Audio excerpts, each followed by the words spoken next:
Hey guys. This is part 5 of What If Naruto was the older brother of the Nine Tails Jinchuriki. Hit like and subscribe if you like this one, and also please check the author in the description. Let's start.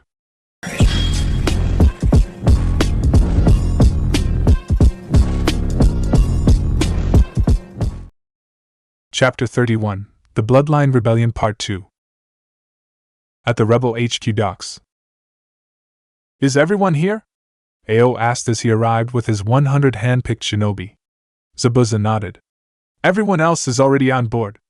We're ready to leave once your men board the ship. Good. Ao commented as he nodded in approval. Everyone board immediately.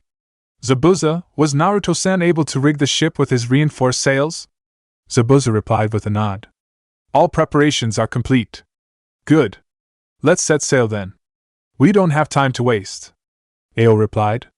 Every minute they spent getting to Seagull Island was another minute the outnumbered rebel shinobi under Mangetsu would spend holding off a force that nearly outnumbered them 4-1. A few minutes later, the ship left the docks. Naruto-san, when can we start traveling with your special way of traveling faster? If we continue to travel at this rate, it'll be too late. A concerned Ao asked Naruto. Give me a few minutes, Ao-san. We need to get into deeper waters before I can use my jutsu. Naruto replied, asking for patience. Ao was anxious to get to Seagull Island as soon as possible, but he had to wait for Naruto's timing. This whole operation hinged on Naruto's ability to get them there after all. After a few minutes which felt like hours to Ao, Naruto, who had been watching the skies and the water, finally spoke up. It's time. Have everything taken below deck or bolted down, and have all your men focus chakra on their feet or hold on to something stable to keep them on board. You heard him, everyone, hold on tight. Zabuza yelled out, and all the men except for the officers went below deck and began to focus chakra on their feet to anchor them to the ship. Naruto created a shadow clone, who then leapt off of the ship, and stood on the water facing the ship, about 50 meters away. What is he up to? Ao whispered to Zabuza. Zabuza shrugged. I dunno. But I guess we're about to find out real soon. The clone of Naruto closed its eyes, and began to focus and summon up a huge amount of chakra. The people on deck could feel the chakra, even if they weren't sensors. Ao was amazed at the amount of chakra a mere clone was able to muster. This chakra! It's almost like I'm seeing Kisame again! Ao marveled to himself.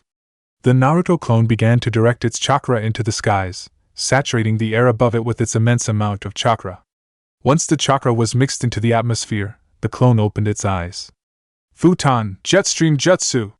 A powerful stream of pressurized air was pulled from the air currents which circle around the planet, and directed into the sails of the ship, launching the ship at blistering speeds. The clone mixed its own wind chakra with the natural air current to boost the ship's speed, until it puffed out of existence once all of its chakra ran out. The masts of the ship creaked as the sails caught the hurricane-force winds that were focused onto them, and carried the ship across the sea. The hull of the ship sometimes lifted out of the water and skipped along the surface of the water like a skipped stone, before sinking back into the water. Meanwhile, the people in the ship barely clung on with extreme effort, and some of the weaker shinobi below deck were left pressed against the back wall after they were torn off from where they were standing and tumbled into the back wall, where they remained due to the extreme G-force applied on them. The officers on deck tried to remain cool and calm, but the gale-force wind on their faces had their lips and cheeks flapping. Naruto couldn't help but laugh beneath the hunter-name mask he had put on in anticipation of this very effect, as he looked at the usually stern and serious faces turned comical. Even as he could keep his one visible eye barely open, as his eyelids flapped in the wind like his lips and cheeks, Ao turned to look at Naruto, impressed. That has to be one of the most powerful wind jutsu I've ever seen, even if it isn't necessarily meant for combat. He must be one of the most powerful wind-type users I've ever seen in my life. He thought to himself. Everyone looked at Naruto, awestruck. Naruto stood at the helm of the ship with his arms crossed, looking as tranquil as ever, though his mask hid his face. However, despite his cool look, which suggested this was nothing for Naruto, his thoughts said the opposite. Damn! That worked out a lot better than it did in my mind. Fucking sweet. Oh man, Itachi or Kakashi should have seen this. Naruto repeated this trick a couple more times, and soon the ship was almost at Seagull Island. At the speed we're going right now, and considering the drop in speed as we approach the island, we should be there in around 20 minutes. Ao informed the officers and Naruto. Good. Can't wait to sink my Kubikuribocho into those loyalist bastards, Zabuza growled out. Several others shared Zabuza's sentiments, especially the several Kagai clansmen that were on board, who were basically foaming at the mouth to get into some action.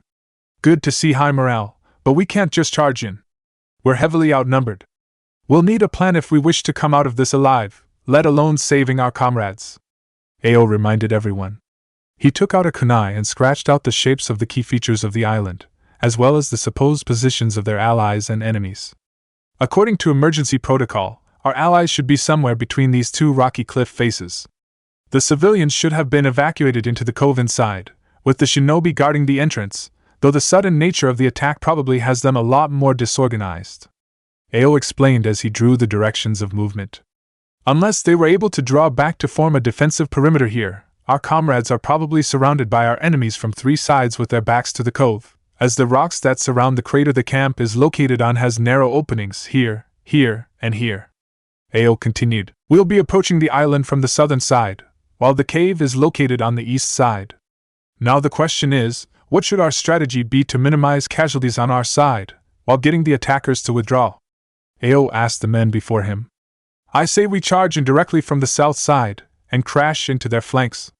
We'll take the heat off of the defenders, giving them time to fall back to the defensive line they should have formed, so they can protect their flanks. Once the line is formed, we'll slowly inch our way there as well, and reinforce the perimeter, and hold out until our help arrives, Zabuza suggested. Many of the officers agreed. Not a bad plan, however. I suggest we actually sail around the island and head north, and do what Zabuza suggested from there, Naruto proposed. Why would we waste precious time to do that? One of the crew asked. Our ships behind us would come from the southern side. We'd be in the way of their approach, and we don't have any means to communicate with them right now to direct them elsewhere. By the time they arrive, we'll be exhausted, and need them to help immediately. Also, if all of the reinforcements come from the south, the enemy might get an idea of what direction our HQ is in. By coming from both sides, they'd assume we have help in all directions, and would make them think we have more bases, and by extension, reinforcements, than we actually do, Naruto explained. You have a point, Ao commented. Naruto continued. Also, instead of joining their line, have some of our men form a line from the northern side, without pushing forward. But isn't that a waste of our manpower then? Zabuza asked. No. This will prevent the enemy from just charging into our allies' lines, as it would leave them open to a charge from their northern flank. If they want to engage both lines, they'll have to turn their whole force at an angle to prevent being flanked, taking away their ability to surround our smaller numbers, and also exposing their backs to the south side where our reinforcements will be coming from. Naruto explained. What about the west side, where they have their ships? Should we leave a couple men in the south to tell our reinforcements to head over there so we can surround them? Zabuza proposed. No. If we surround them, they'll fight like cornered bears, fighting for their lives. It would only increase our casualties. Naruto countered. And let them escape? We have a chance to kill them all. A Kagai clansman advocated for Zabuza's suggestion. When people have no way out, they'll fight to the death. If we leave them an opening, they'll take it. Naruto explained. Besides, I never said we'd let them get away unharmed, Naruto said with a smile. You're planning an ambush? Ao guessed. Naruto smiled. Precisely. Who's gonna lead this ambush? Zabuza asked. Me, Naruto replied. It won't need too many people with what I have planned. I can handle it myself. Just you? Ao asked, and Naruto nodded. Ao knew by now that Naruto clearly had something planned. So, what do you have in mind? We'll make our weak point, our civilians, our strongest position by reinforcing our defensive line, and deter the enemy from engaging. Meanwhile, we'll direct them towards our ambush, by intentionally feigning weakness on that side. We'll appear to be weak by making it look like we weren't able to surround them completely due to our small numbers, and reinforce that notion by setting up a weak diversionary ambush. Naruto explained. Diversionary ambush? Ao questioned. Naruto nodded. Exactly. I'll snipe them down from the cliff tops with a few kunai, making them think it's a token resistance. Actually, Haku would be useful here as well, Naruto told Zabuza, who was reluctant to part with his student, but agreed. He didn't want her to be in the front lines after all. Meanwhile, They'll ignore the potshots and head for their ships in an attempt to get out of here as soon as possible, with some of our reinforcements giving chase, but not getting too close. Naruto continued. So, when does the main ambush come into play then? Zabuza asked. Naruto just smiled. You'll find out when it happens. Just follow my plan, and everything will work out. The officers discussed a few more plans, but Ao decided Naruto's was the best. Fine. We'll go with your plan. We better hope it works, or we'll be in trouble. Ao said grimly. All right, men. Lower the sails. We'll be rowing to the north side. Ao commanded. What do you have planned, Uzumaki? Ao thought to himself as he glanced at a Naruto who smiled and rubbed his palms together. On Seagull Island. Shit! Just how many of these bastards are there? Mangetsu yelled as he cut down a Kirinin in front of him with his Hiramakiri. Mangetsu-sama. We've barely managed to form the defensive perimeter, but we don't have enough men to hold them for long. Mangetsu grit his sharpened teeth as he formed the chakras around his blade into a hammer shape, knocking back two of his attackers, one vomiting blood as his internal organs were crushed. Get some of the civilian men that can hold a sword to come out and help. We'll fight till either we die or they die. Mangetsu yelled out. The man who reported to him nodded and ran off to do as he was told. Mangetsu put up a brave front, but he knew they were doomed. They were out in the middle of the sea, with no way to send for help. Even if they did, they would be too late. I guess this is where I'll die, Mangetsu said to himself. His scowl soon turned into a smile, however. Then I guess I'd better take a few friends along with me. Come at me, you bastards! He took out the bottle on his waist and drank the water in it. His muscles began to swell. Fuck you! Mangetsu began to go on a rampage, smashing and slicing people with the changing forms of the Hiramakiri. Despite the pile of dead bodies that grew anywhere Mangetsu was, the rest of his men were not having as much success. From the initial 300 shinobi, 50 of them were killed when the raid began, as they were caught unaware. 2 hours later, despite staunch resistance, they were down to less than 200, and the civilian men who reinforced their lines were being cut down easily as well. Another couple hours, and there would be too few men to hold the line. Once the lines collapsed, it would be a bloodbath for both the surrounded shinobi and the helpless civilians. An hour after Mangetsu began his rampage, he was beginning to grow tired. He had used the Hozuki clan's special ability to turn into water to avoid several potentially fatal blows, and he had been fighting non-stop for 3 hours, not sparing any chakra. Mangetsu took a quick breather after he beheaded the last loyalist shinobi within 10 meters of him, and took a look around. The situation was bad. The defensive line was beginning to crumble.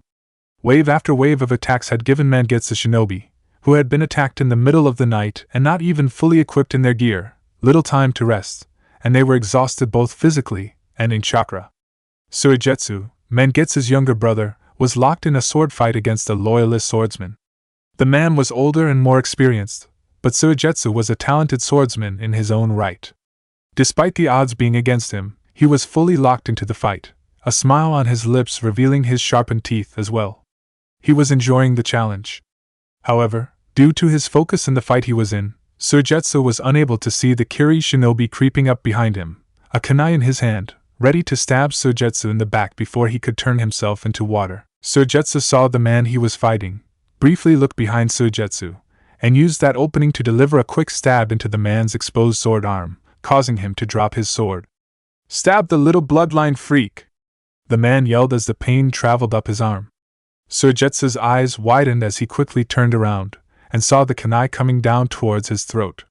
Splash asterisk splash thump. The hand holding the kunai was suddenly torn off at the wrist, and blood began to pour out of the newly formed hole in the kunai-wielding shinobi's temple, before he fell to his knees and slumped over onto the ground.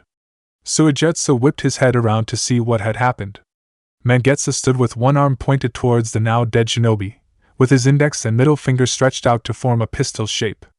The water pistol, Suigetsu said with a grin, before stabbing behind him without looking, piercing the man who had tried to use Suigetsu's distraction as an opening to attack with his left hand, in the stomach.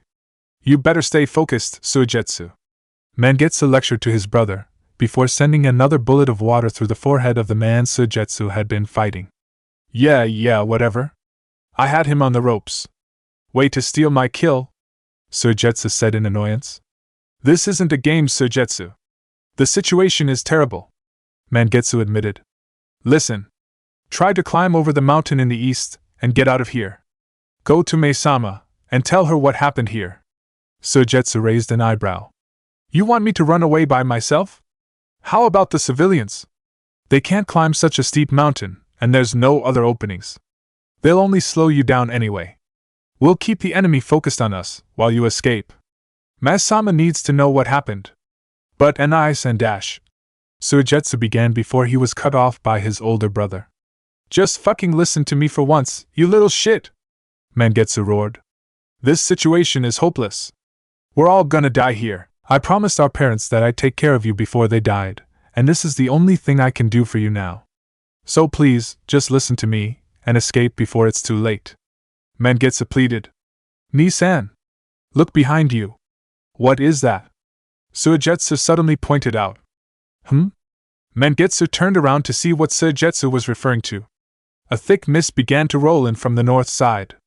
I thought sea mist usually came in the morning? Suigetsu wondered out loud. This isn't sea mist. A shark-like smile broke out on Mangetsu's face. Zabuza, ya old dog, coming in clutch. Zabuza-senpai? Suigetsu questioned.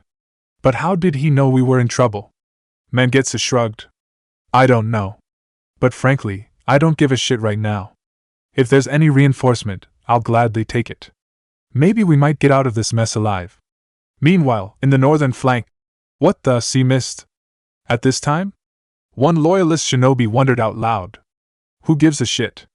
Let's just hurry up and kill all of these freaks.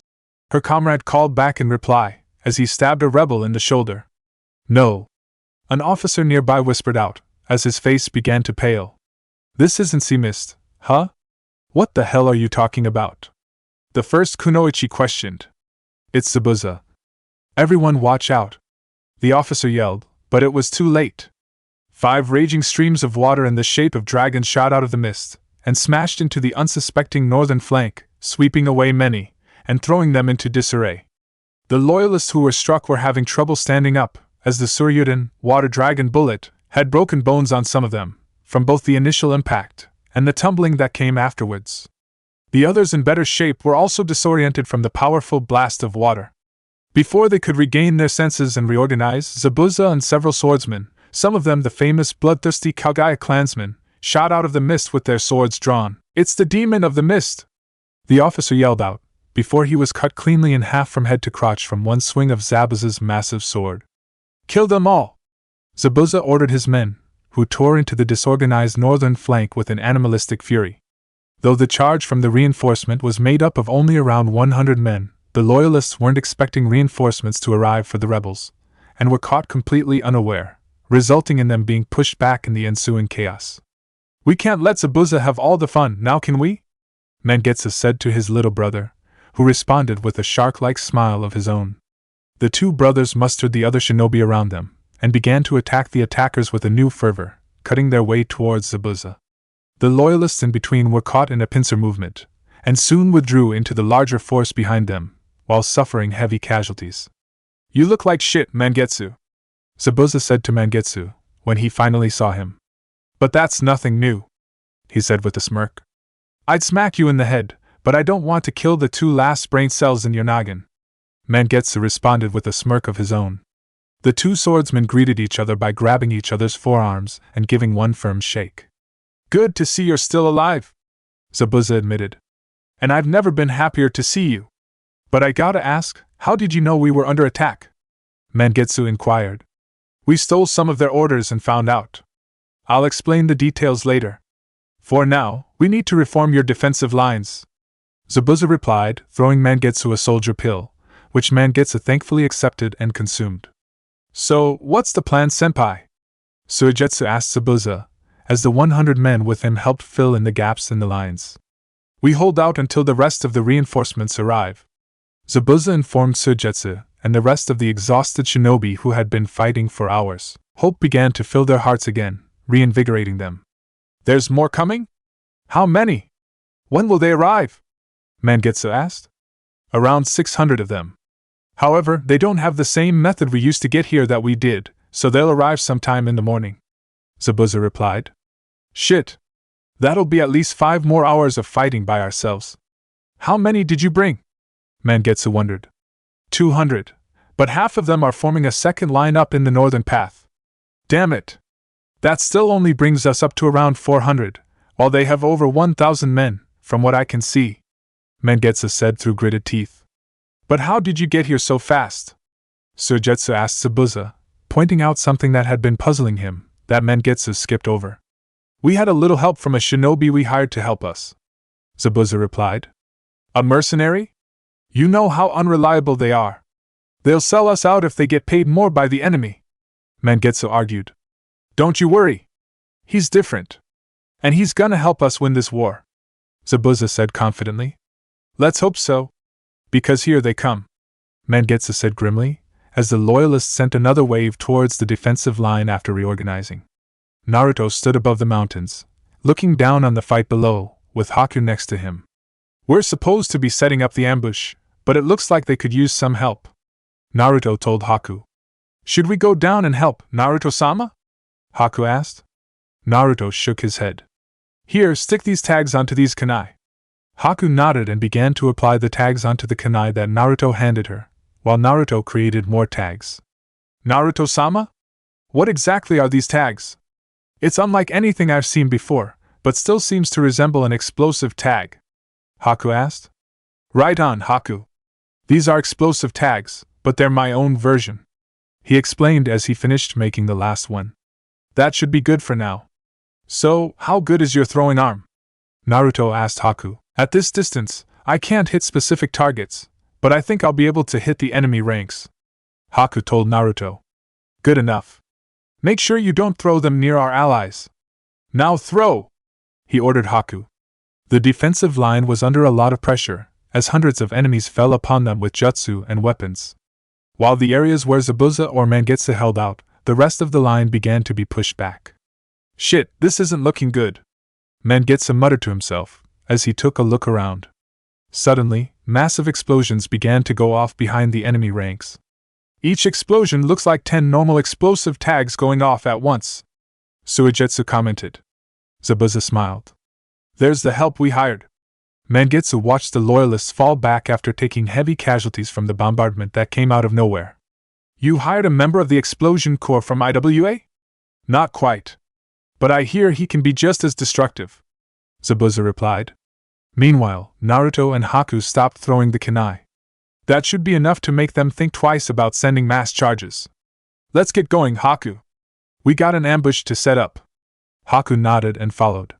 In the commander's ship, the commanding officer slammed his fist on the table. Who the fuck ordered a retreat? Sir, we were caught in a bad position with the sudden arrival of reinforcements from their side. Reinforcements? How? How many? The commander asked. We're not sure, but they don't seem to exceed a couple hundred, the officer replied. In that case, increase the next wave from 300 to 500 men. Get them ready now. Don't give them time to breathe, the commander ordered. Sir, the demon Zabuza seems to be among the reinforcements, and another shinobi who was able to rain down explosions from above, a different officer informed the commander. Why are you acting like we haven't dealt with explosive tags before? Get them wet and deactivate them.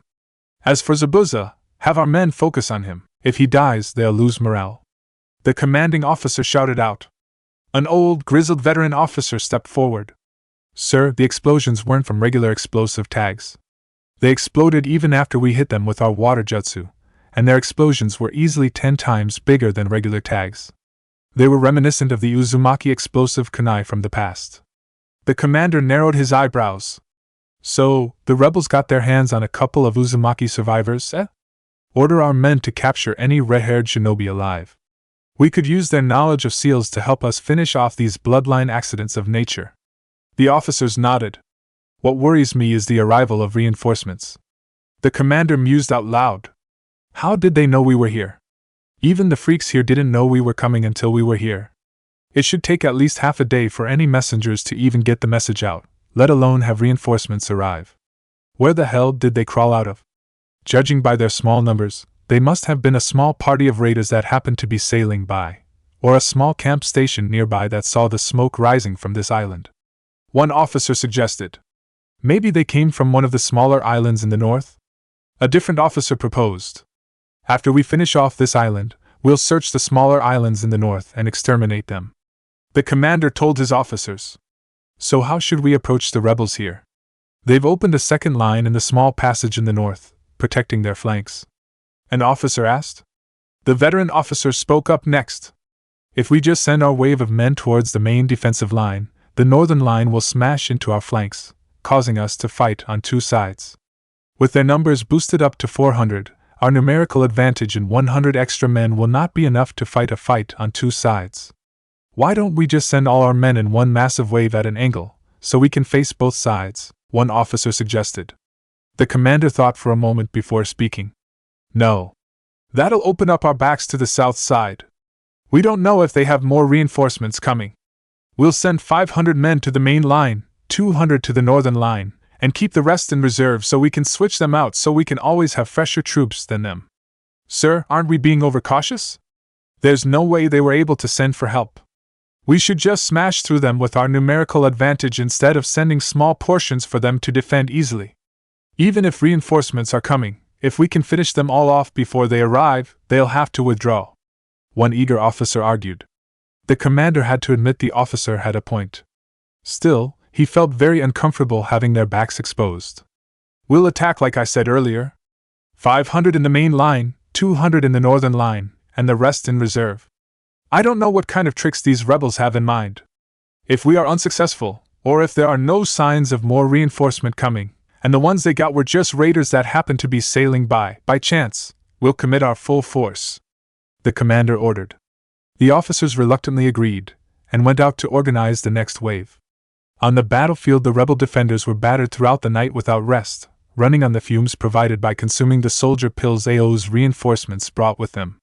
The attackers would attack until their men were exhausted, then switch them out with the reserves who were rested, continuing their barrage of waves.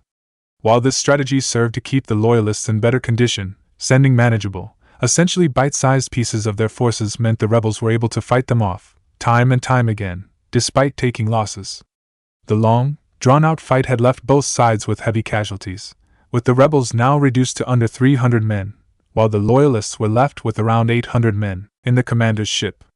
Sir, this strategy is only allowing the rebels the chance to take out our forces in manageable chunks. We're completely giving up the advantage we have in numbers, and allowing them to play to their strengths. It's been nearly 5 hours, and there's no sign of any further help arriving. I suggest we just send our full force against them and destroy them in one massive wave. One annoyed officer proposed. Other officers voiced their support in this strategy, criticizing the commander's overcautious approach as being ineffective. The commanding officer had heard enough. He was beginning to reconsider his approach as well. Fair enough. It's time we crush these rebels here. Pull our men back to reorganize and resupply. Once they've taken a breather, we'll send them back in one massive wave. The commander ordered. Tonight, we'll have Mangetsu and Zabuza's head on a platter. On the battlefield. That's the first break we've had all night. Mangetsu panted out, leaning on the Hiramakari as he spoke. Do you think they're done? Suigetsu wondered out loud. I doubt it. This is most likely the calm before the storm. I expect an all-out attack coming soon. Zabuza guessed. I guess we better make the most of this calm then. Mangetsu responded. Have the men who have light injuries receive some quick first aid, and have the seriously injured moved to the back. Have the civilians take care of the injured, and carry water, medicine, and soldier pills to everyone. Get all of our shinobi to equip themselves properly and gear up for another battle, and rest while in defensive formation. Mangetsu ordered an officer, who ran off to relay his commands. Zabuza handed his canteen to Mangetsu, who looked like he needed it more. The man had been fighting non-stop since the attack began, nearly 6 hours ago. Besides, in exchange for their powers, the Hozuki were more reliant on water, and needed to hydrate themselves more often than others. Mangetsu chugged the whole bottle after thanking Zabuza. Once he emptied the canteen, he looked much better. Thanks. I needed that, Mangetsu said in gratitude. So, what's your kill count? Zabuza asked casually as he sat down next to Mangetsu. My what? I've been fighting all night. Who had time to count? Mangetsu shouted back in annoyance. Zabuza just smirked. Heh. Sounds like a weak excuse, since you know I'm beating you. I've killed 18 since I got here. Veins began to pulse on Mangetsu's forehead. I've probably killed like more than 50. Get out of here with your weak-ass count. Zabuza waved him off casually, which only served to make Mangetsu angrier. Yeah? That doesn't count. You had a head start. You can only count the ones you killed since I joined. What kind of shitty rule is that? I've been busting my ass, while you were sleeping in your ship. Of course I was tired by the time you arrived. Mangetsu snapped back. Hate to interrupt your love spat, but I think they're getting ready for that last push. And there's a whole lot of them this time. Suigetsu informed the two members of the legendary Swordsmen of the Mist. Shit! Let everyone know they're coming. Break time is over. Mangetsu told a nearby officer. How about we start a new count? Both start to 0. We'll keep it fair for your complaining ass. Zabuza suggested, as he pulled his massive blade out of the ground. Fine. Loser has to admit the winner is the better fighter. Mangetsu replied as his sharp teeth reflected the moonlight as he smiled. War cries began to ring out in the air, as the Loyalists prepared to charge for the final time. Sure. I'd better not hear any excuses from you later on. Well, I guess I'll see you after the battle, whether if it's at camp or in hell. Zabuza said to Mangetsu, as he prepared for a clash, as the Loyalists began to charge towards their position. I'll pour out a drink at your grave then. I've got no plans to die tonight, Mangetsu replied as he brandished the Hiramakerii. A rain of kunai, shuriken, and offensive water jutsu began to fall onto their position. Suetun, Suijin Hiki. Water release, water formation wall. The rebels yelled out in unison, as their water release ninjutsu users spat out a massive wall of water to provide protection for their defensive line.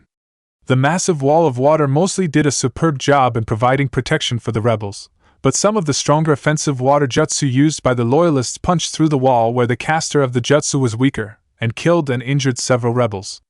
The rebels released the jutsu when the wave of projectiles was stopped, and began to fire off jutsu and shuriken of their own, while some of their swordsmen got ready to fight in close combat.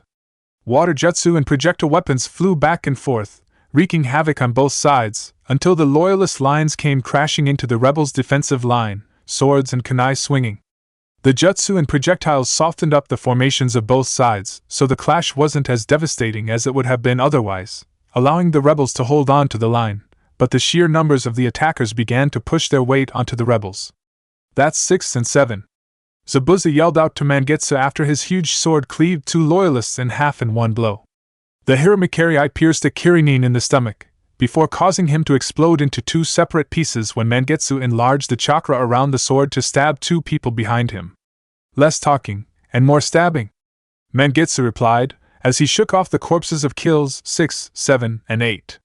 Living up to their reputation, the two legendary swordsmen of the Hidden Mist carved a bloody path in the opposing wave. Despite orders to focus their attack on the two, the Loyalist shinobi hesitated in attacking them, watching the pile of dismembered bodies build up around them, as more and more of their sharpened teeth became visible as the mad grins of bloodlust widened on their faces. However, it wasn't going all well for the rebels, as the northern line began to slowly collapse, despite Ao's masterful leadership, and the growing pile of dead bodies left by Kagaya clansmen. There was one bright spot in the northern line for the rebels, that held the lines from collapsing completely. One Kagaya clansman, a young teen named Kimimaro, was decimating the opposition with elegant ease.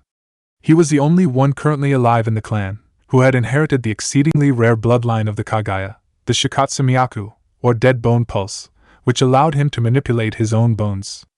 Ao positioned him at the center of his line, and rallied around him, and Kimimaro answered the call by using his bloodline to devastating effectiveness. Teshi Sendan! 10-finger drilling bullets! Kimimaro yelled out, as the hardened bones from the tips of his fingers dropped several incoming Loyalists dead. After hours of fighting, however, his illness began to kick in, and immediately after killing 6 shinobi with his last jutsu, he dropped to a knee and began to cough out blood. Shit! Why now? Ao quietly grumbled to himself, when several rebels briefly took Kimimaro to the back to give him some water and couple minutes of rest. Without Kimimaro's deadly dance of sharpened bones to anchor their defense, the line began to be pushed back.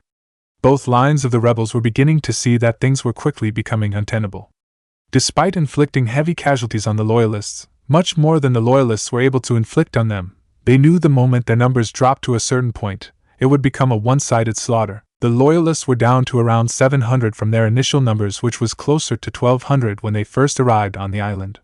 The rebels were down to around 70 men on the northern side, and 250 on the main line, bringing them to around 320. Even the strongest of the rebels, Zabuza and Mangetsu, were beginning to grow tired. After all, they still had limited chakra. It's not like they were chakra monsters like Kisame. Unless that reinforcement you were talking about arrives soon, it might be the end for us, Zabuza, Mangetsu quietly expressed. Just hold on a little longer. They'll be here any moment now. Zabuza answered back as he smashed the butt of his sword into a Loyalist shinobi's nose, crushing it, before Zabuza slid the sword through his neck, decapitating him. The morale of the Loyalists rose in proportion to the falling morale of the rebels. Come on, boys! Just a little more, and we'll feed these bloodline freaks to the fish! A Loyalist officer bellowed as he spurred on his men to finish off the fight strong. With rebels falling left and right, things were looking bleak for the rebels. The rebels were close to giving up hope, when a loud war cry suddenly began to ring out from the south. The Loyalists scarcely had time to turn around to see where the noise was coming from, when offensive water jutsu and projectile weapons began to decimate the rear of their forces. What in the hell is going on? One Loyalist officer wondered out loud, before a kunai sunk into his forehead, killing him instantly. Ni-san! Look! Suigetsu pointed out to Mangetsu, who craned his neck to see what the commotion was all about. Our reinforcements! They're finally here! Shouts of hope began to burst out from the rebel lines. Seeing that the tide of the battle had finally swung to their side for the first time since the attacks began, Mangetsu rallied his men one more time. Come on, men! Our reinforcements are finally here! Let's give them one last push, and teach those fuckers what happens when they mess with us. A rallying cry spread out all over the lines, and the men left their defensive lines to go on the offense. The reinforcements hitting them from the rear, and the renewed vigor from the rebel defenders completely demoralized the Loyalists, and their courage melted away. When a few men began to run back to their ships, the whole force began to follow suit and began to run. Cut them down, men! Don't let them escape alive! One of the rebel officers from the newly arrived reinforcements shouted out. No! Give them chase, but don't get too close to them. We have a trap set for them. Ao ordered the combined rebel forces. Use your shuriken and jutsu to take them down as they run. The Loyalists lost over 100 men in the rout, as they ran back to their ships. When they entered the corridor between the central crater on the island and the western shores of the island, where their ships were docked, Naruto sprang the first part of his ambush. Kunai Kage Bunshin no Jutsu! Kunai Shadow Clone Technique! Naruto called out as he unleashed a rain of hundreds of kunai onto the fleeing Loyalists. Haku also unleashed her jutsu, the Hayatan, Tsurara Rindan, Ice Release, Icicle Barrage, and sent hundreds of sharp senbons made of ice into the mass of fleeing shinobi. Some of the fleeing shinobi saw the projectiles falling on them. Incoming projectiles overhead! They yelled out to warn their comrades, and many of them used their water jutsu to try to protect themselves. The shield of water dropped the momentum of the heavier kunai, and rendered them rather useless, but the thin needles of ice easily glided through the water, and peppered the stationary Suiten users, who were standing still to maintain their jutsu.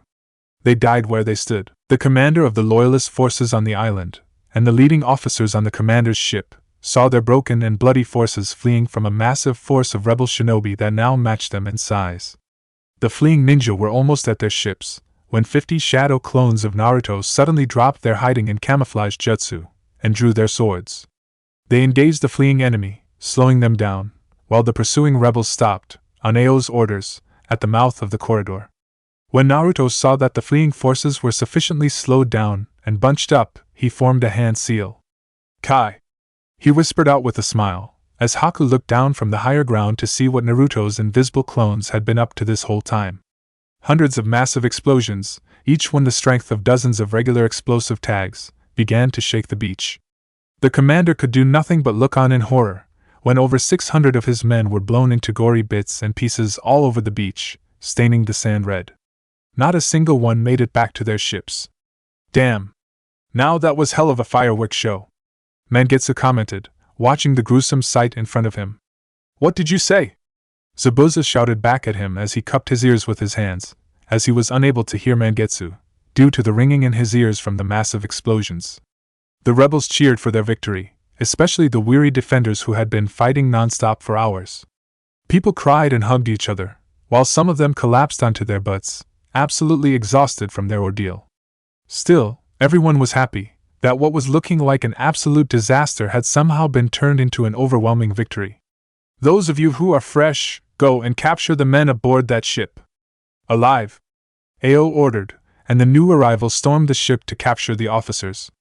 Ao watched as they secured their victory, nodding his head in approval. What else are you capable of, Uzumaki? Ao thought to himself as he looked over the beach. The amount of devastation one man had been able to inflict was nothing short of awe-inspiring. Perhaps they'd finally be able to turn the tides of the war, Ao mused. Meanwhile, in Konoha, Izumi suppressed her chakra as much as she could, as she tried to hide her presence as much as possible. Come on, girl, you can do this. You've done dozens of stakeouts before. Izumi tried to calm her nerves, as she observed her target at a distance. She was now a veteran officer of the Konoha police force, one of its absolute finest. Still, she couldn't help but feel a little nervous, as her target was known to be sharp and absolutely deadly. Izumi wasn't too proud to admit that her target could probably wreck her in a fight. That's why she was taking every precaution to stay undetected. She stood with her back against a tree, as she slightly peered over the side to make sure he was still there. Her target approached his connects. He passed something on to the three of them. What kind of relationship do you have with them? Izumi wondered to herself. This deserves a closer investigation. She cast a genjutsu on herself, and climbed a branch of a tree, and inched her way closer, towards the tip of the branch which was pointed towards her target. She could hear one of the target's connects yelling at him, but she couldn't tell what was being said. What are they saying? I need to get closer, Izumi decided, and crawled into a bush that was closer to the scene. Sweat dripped down her brows, as she tried to move only when the wind blew and made the leaves rustle, creating a distracting noise for her to cover her movements.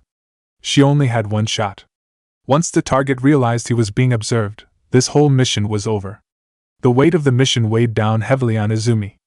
Her muscles were all tensed, as she prepared herself to make herself scarce at a moment's notice. She couldn't afford to engage the target. At least not yet. Not until she figured out what made him tick. The three accomplices of the target began to walk away from him, grumbling some inaudible words under their breaths. Was this a meeting gone bad? That would be bad for her stakeout. Unnecessary tension would make the target more wary, and more prone to lashing out. She had to be extra careful, or risk being caught by her dangerous target at an inopportune time. The target sighed and walked away. He approached a tree, and looked like he was about to sit down. Suddenly, he turned around, and looked in her direction. Izumi used all of her reflexes honed from years of being a kunoichi, and hid herself behind a tree. She was beginning to sweat bullets. The man pulled out a kunai. Is someone there? Shit. He sensed her presence. The man was sharp. Still, his question implied he wasn't quite sure, and didn't know it was her. She needed to escape, and fast. She'd come back to observe him elsewhere. She quickly slid away from the scene. Later, at night, Izumi was perched on top of a roof, peering into the windows of a bar that her target was inside. Her Sharingan was activated, as she watched every motion her target made. She observed every person the man spoke to, and saw how they interacted. She jotted down the details in her notebook. So the man likes to keep a low profile.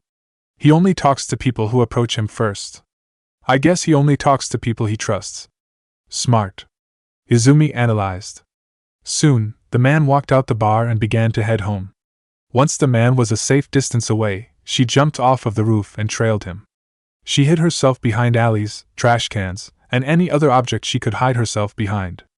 Walking straight home, are ya? You think you're not revealing any of your habits or tendencies, but this is a tendency of its own. I'm gonna figure you out, and soon. Suddenly, the man took a turn. That's not the way to your house. Where are you going? Izumi thought to herself as she followed him. The man kept walking into alleys, turning at weird places, and seemed to be going nowhere in particular. Shit. Has he caught on to me? It seems like he's trying to shake me off. She saw him enter an alley, and began to follow. Suddenly, his head peeped around the corner of the wall, and looked around. Izumi dived into an open trash can, and covered the lid over herself to avoid being seen. That was close. I'd better stay in here until he's gone. My investigation for tonight is over. He's beginning to sense me. Izumi thought inside the trash can. She waited. 1 minute. 2 minutes. 3 minutes. He's probably gone now. She thought to herself. Suddenly the lid opened. Izumi instinctively drew a kunai and held it up to defend herself. H. A scream rang out in the alleyway. Shizen dropped the bag she was holding into the trash can and slammed the lid shut, before she fell on her rear and scooted backwards, until her back hit the wall behind her. What the hell was that? What was that, a person? Shizen stammered out to herself. Slowly getting over her shock, she inched her way closer to the trash can, before she opened the lid. Hey, Izumi said with an embarrassed look on her face, as she gave Shizen a small wave. What the hell are you doing inside a trash can, Izumi-san? Shizen asked as she helped pull Izumi out of the cramped hiding spot. Oh, a stakeout mission of sorts, she answered vaguely. Shizen saw the cuts on Izumi's exposed arms, which were from the broken pieces of sake bottles that Tsunade had her throw away. She then noticed the swelling on the top of Izumi's head, from Shizen slamming the lid on top of her head. The medic and Shizen couldn't bear to see a person go untreated. Geez, Izumi-san. What kind of mission were you on? Come with me, so I can get you cleaned up, and patch you up, Shizen told Izumi as she pinched the tip of her nose to block the smell from the trash-covered Izumi. Thanks. Though I'd rather not say what the mission was about. It's top secret, Izumi said sheepishly with a slight blush on her face from embarrassment. Shizen just shrugged, and led Izumi to her and Tsunade's home, which was nearby. She wasn't sure if she wanted to know what kind of mission would lead people into trash cans. Meanwhile, the man Izumi had been following began to head back home. That was weird. Why the hell was Izumi following me the whole day? Kakashi thought to himself as he finally entered his home. Who cares? Ika Kingdom, here I come. He squealed in glee as he jumped into bed and grabbed one of his favorite books. Chapter 32, The Bloodline Rebellion Part 3. At a rebel-conquered outpost in Kiri territory, around a month after Naruto joining. Alright, men, load everything of value. Kunai, scrolls, letters, equipment, money, everything. Ao ordered the rebel shinobi with him. Now that was an interesting way to use a shoulder blade, Kimimaro-kun. A+ on creativity. Naruto whistled, impressed. Thank you, Naruto-sama. I'm honored to have been brought along for the outpost raid. I've heard much from Haku-san here. The teen replied, as he pulled an axe made from his shoulder blade, out of a dead sentry's skull. I gotta admit, I was wrong about how useful seals could be. I can't believe this little piece of paper holds more water than a freaking water tank, Suigetsu remarked as he formed back from his water state. Naruto smiled as he looked at the team of teens he had formed to infiltrate the outpost and open up the gates for the main force of rebels. They had a ton of potential. It was scary how skilled they already were. The sensei in him wanted to help them reach their full potential, despite them not being from Konoha. Haku gently spoke to Naruto from behind. Naruto-sama? May I have a word with you in private? Naruto wondered what Narumi's friend needed to say to him with privacy. He ordered the two boys on his team to help loot the place. Sure, Haku-chan. Follow me. The two headed to a different room that had already been looted, save for the larger furniture, which the rebels didn't need right now.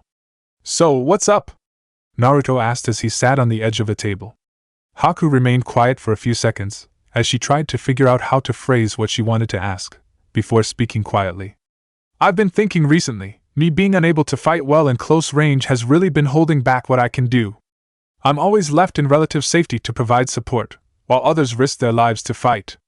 I want to be able to fight alongside my friends, my comrades, and fight alongside Zabuza-sama. I know you're not from Kiri, and you're only here temporarily, but do you think you can train me? Or at least give me some tips or ideas on what I can do? I've asked Zabuza-sama before, but he didn't want me to fight up close, so he didn't help me. Naruto rubbed his chin as he thought. Close range, huh? Let me see what I can think of.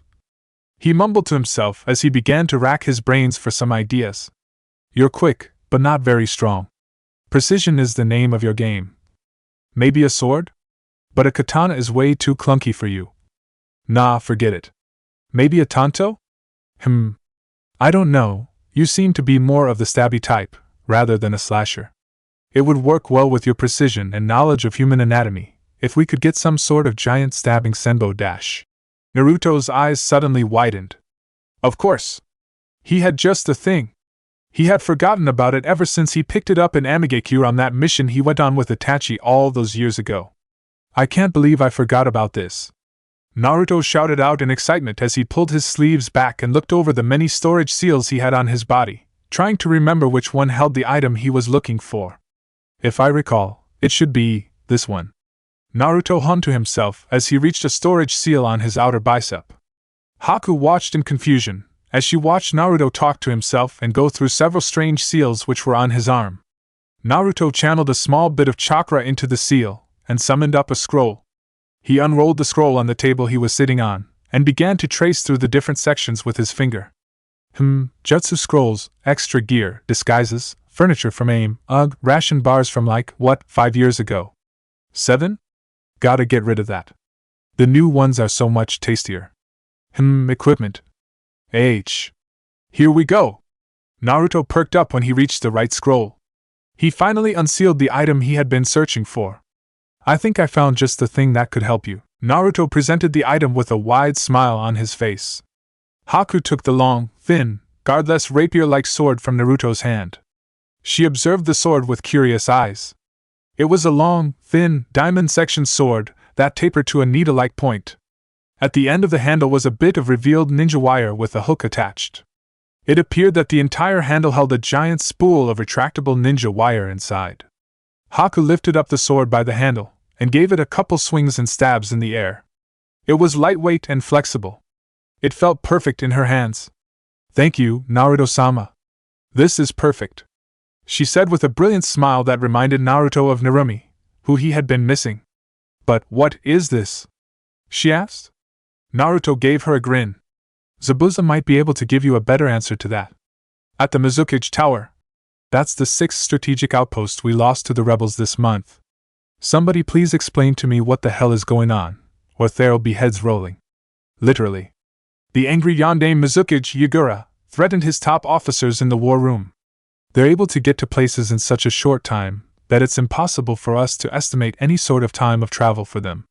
They keep popping up unexpectedly and wreak havoc amongst our men. We currently have no idea how they're managing to pull this off. One officer explained. Even worse is the fact that they somehow know our movements before we even make them. Seeing as none of our outposts have reported any missing messages or scrolls, it might mean we have a serious spy problem here, rather than them intercepting our letters. Another one theorized. They'd been much more coordinated as of late. Until this last month, their lack of communication was their Achilles heel when it came to their strategy of hiding their forces in various locations, but they've been able to turn that around 180, and use their scattered forces to their advantage, using them as remote operations centers where they send out coordinated strikes from multiple areas to hit different locations at the same time. Yagura listened carefully, as he contemplated what he should be doing. I want the full sweep of our men. Find out who these spies are, and kill them secretly, so the other spies don't find out. Also, go to the prisons, and try to find any prisoners who are willing to become informants. Torture them and threaten their families if you have to. We need to figure out how they're managing to get information on us, how they're communicating, and how they're moving so quickly. If we want to make plans, we'll need information. The officers in the room nodded and saluted the young Mizukage before the meeting ended, and they left to follow their orders. I'll clean this earth of you filthy bloodline freaks, if that's the last thing I do. Yagura growled to himself, alone in the war room. I'll pay you all back for what you did to me. At the Rebel HQ, our shinobi on Crescent Atoll are requesting supplies and food, kunai, shuriken, and medicine, Mei-sama. Naruto reported to Mei as he walked in after returning from his most recent raid. Got it. Ayo, make sure we send some extra supplies along with our orders to Crescent Atoll. Mei ordered. Hi, Mei-sama. Ayo saluted Mei and left to carry out her orders. I gotta say, your shadow clone communication system is turning out to be quite useful, Naruto-kun. Mei purred out to Naruto. Naruto had taken to sealing in 10 shadow clones inside scrolls, and sending them to different hidden rebel bases, to take advantage of the memory returning aspect of the shadow clones to create a communication system. The remote bases would simply need to unseal a clone, tell the clone what they wanted to say, then dispel the clones. Naruto would then relay the message to Mei. Naruto's handpicked team, Haku, Kimimaro, and Suigetsu, walked in behind him. "We're done unloading the cargo, Naruto-sama," Kimimaro reported. Zabuza's eyes almost bulged out of their sockets, and Mei's one visible eye widened when they saw the sword strapped on Haku's waist. "Haku! Where did you get that sword from?" Zabuza asked in shock. Haku unstrapped the sword and handed it to Zabuza. "Naruto-sama gave it to me when I asked him to help me find a solution for close-range fighting. Do you have any idea what this is? What this means to our village?" Zabuza asked Haku. Haku shook her head. "Should I, Zabuza-sama? This is Nuabari, one of the 3 missing legendary swords of the mist. The last person known to have it was Kushimaru, before he vanished," Zabuza exclaimed before turning to Naruto. "How do you have this sword?" he asked as he narrowed his eyes. "I was on a mission, and I found it in a storehouse in Amigakure. I recognized the sword, so I took it, but it didn't really fit my style, so I never got around to using it," Naruto explained. "Do you know how valuable this sword is? Yagura would have paid a fortune to get his hands on this sword. We would have done the same," Zabuza admitted to Naruto. "You would just give it to Haku?" "Why?" Mei asked with a raised eyebrow. Naruto shrugged. Why not? It means more to Kyuubi than it does to me, and I don't use it. Besides, I like Haku-chan here. So why not?" he replied as he ruffled Haku's hair like he would on Narumi. "I see. That's quite kind of you, Naruto-kun," Mei responded, after a few seconds of observing Naruto wordlessly. "Well, since you have that sword now, it would be best if you learned how to wield it properly. Head over to Mangetsu, and ask him to train you. Tell him it's an order," Mei told Haku, who nodded and left the tent. "If that's all, may I be excused?" Naruto asked Mei. "Oh. Do you not like being in my presence? And here I was, thinking we were getting along so well." Mei growled out the last 2 words in a seductive way with a smile on her face. No, it's not that. I was just gonna work on training with Kimimaro and Suigetsu," Naruto stammered out. "I see. Have fun with the boys then, Naruto-kun," Mei said as she winked at him. Naruto left the tent quickly, with a blush on his face. Kimimaro followed suit with his regular blank face, while Suigetsu walked out sniggering. "You do that to him every time, and the reaction is always entertaining," Zabuza commented with a grin on his face.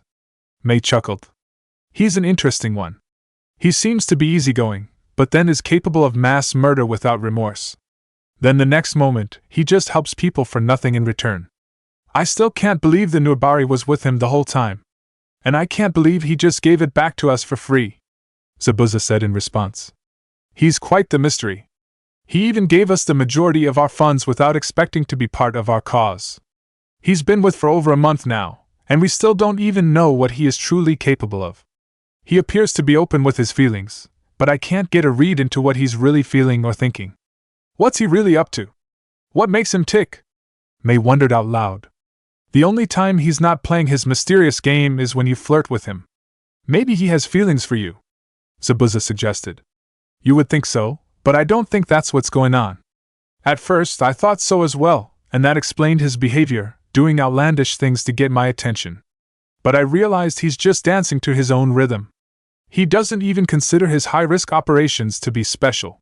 It's like that's just normal for him.